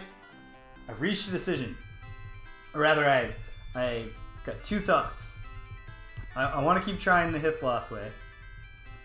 And both of my thoughts involve returning to New Magintia briefly. Which I should be looking at the map to try to line the voyage up correctly. Shoot some to the west. And then when the feeling's right... Oh, is this Blackthorn's Isle? I think it has to be. And that is when the feeling's right. Get to the western part of Blackthorn's Isle. Or wait, I'm actually tracing... No. This is... Oh no, I'm not sure. Because I don't remember where my save was.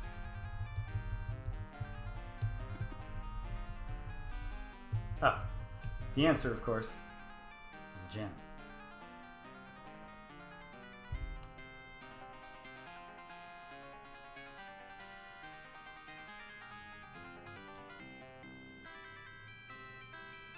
Didn't really answer anything for me. Oh well. Just sail north. We'll figure it out. Here's what here. My two thoughts are these. Grab a skiff and use the Orb of the Moons to go to the Shrine of Humility, which is also on the Isle of the Avatar, because that's inland. Maybe we can even get to the entrance overland, but if we can't, we get in there with the skiff, and we can also skiff about and virtue willing.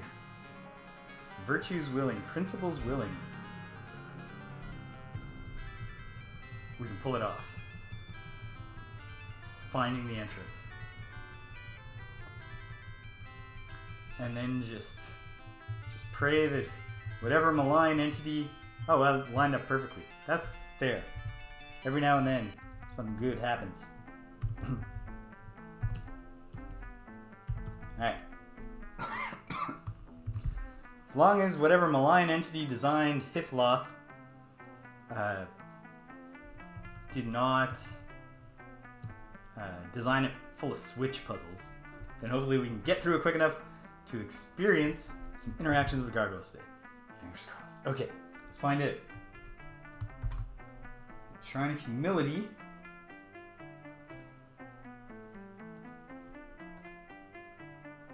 Is location 6. 1 north, 2 west of the Avatar. Zap, zap, zap, zap, zap. Ah, the Shrine of Humility. With its explosive lava traps.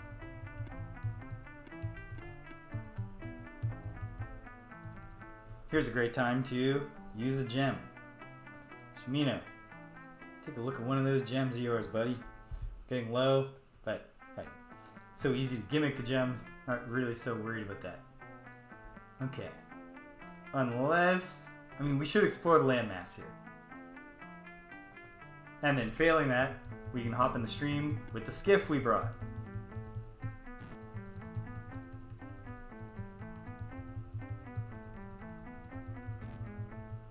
Ah, get away! Oops. Sorry, team. If it comes to it, I'll give you a great heal.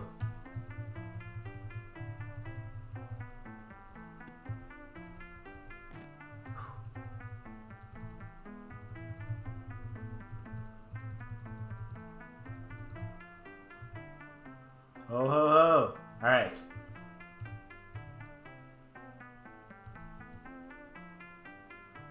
This is the dungeon Hithloth.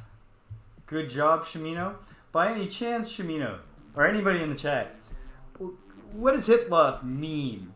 All the other dungeons, it's so easy to tell how they are named. You know, the dungeon that counters the virtue of honesty is Dungeon Deceit. The dungeon that counters, justice is wrong. The counter of spirituality is Hithloth. Hithloth. Hythloth. I don't know. Hythloth. No. Thought I had something there, but I'm not actually confident that I did. Okay. Lava. Well, if we can avoid walking in the lava, we will.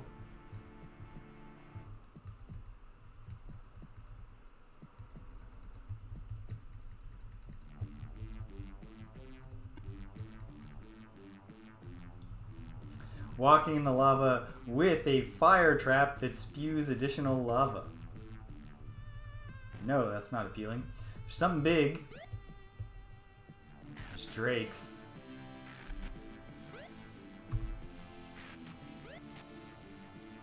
Could we please have a turn? There we go. Alright, Elo, step back. Shimino, step forth. Avatar, step forth. Gweno, start fighting. What does Elo have equipped? Oof, Elo's actually pretty roughed up. So while he's roughed up, let's let him let loose with his ammunition weapon. Oh man.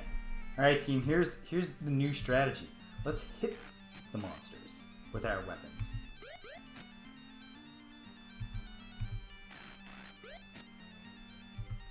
I know it sounds radical. Barely wounded.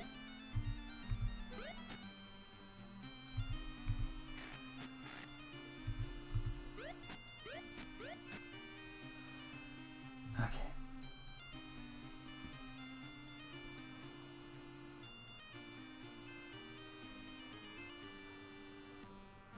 Okay. So that could be, Richard Garriott had heard this word. He didn't get it quite right. It's hylotheism, not hythlotheism.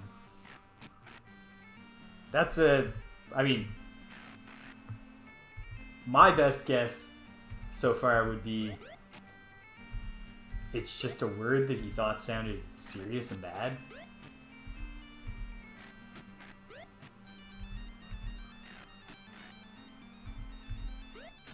Good job, Shimino.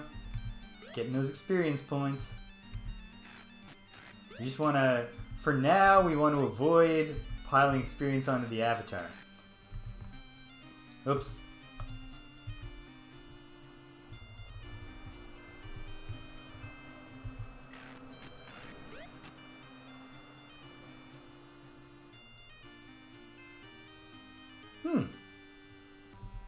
Fascinating. It's as good or better of an explanation than I could call to mind.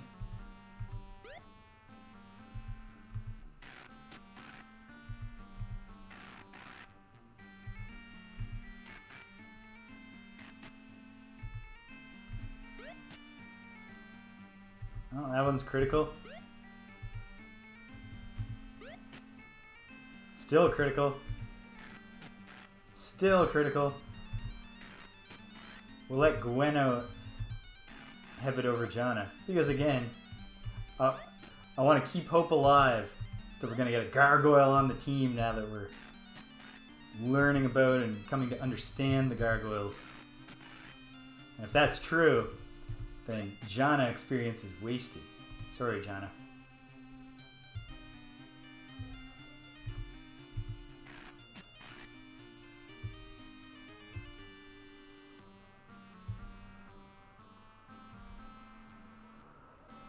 Okay. End the battle. The Drake will eventually get cocky and come back and we'll kill it. Or it won't, and we'll be happy. It's not bothering us anymore.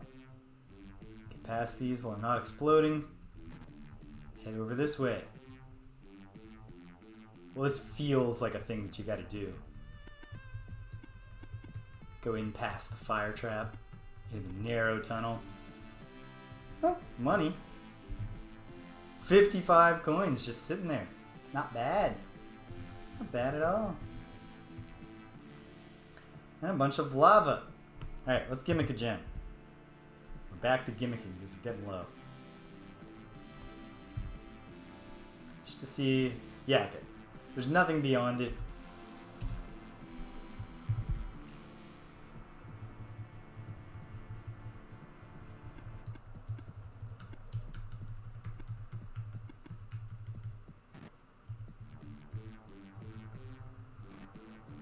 What is this big thing? If it's just a Cyclops, who cares? And I don't think anything has made the big stomps except the Cyclopes. Cyclopses. Cyclopodes, whatever. In which case...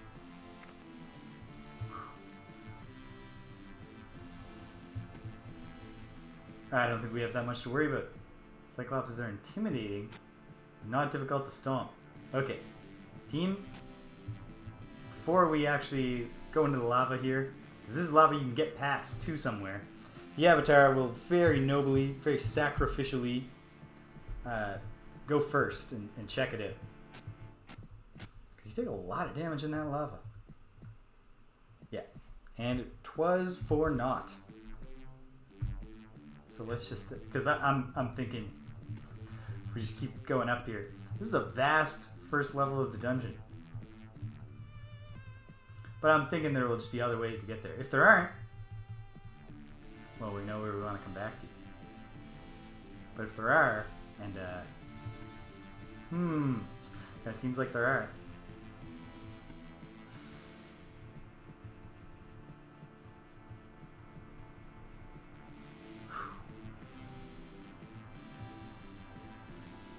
Just gotta kind of... Oh, is that the way it is, Mr. Drake?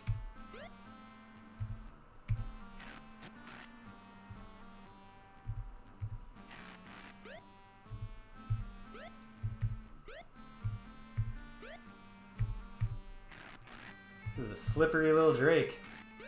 He's heavily wounded.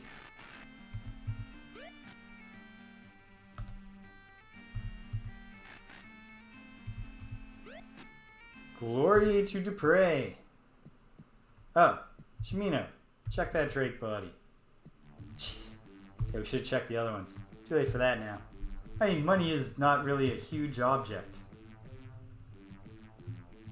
I can live with not getting them. What are these? I mean, I know what this is. A dragon. And as always, our first hope when we see a dragon is that it forgets just long enough It is the ability to summon demons.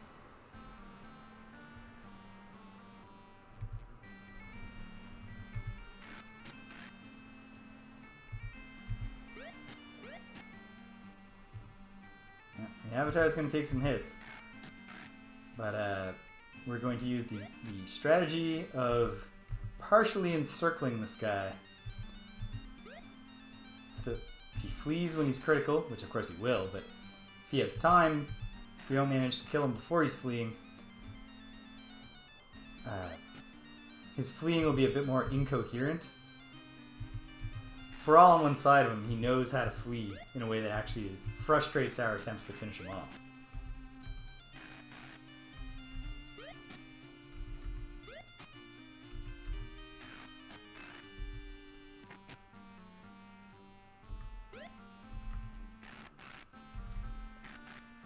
As long as whenever he's not using his magic attacks, it's not that big a deal thanks to the magic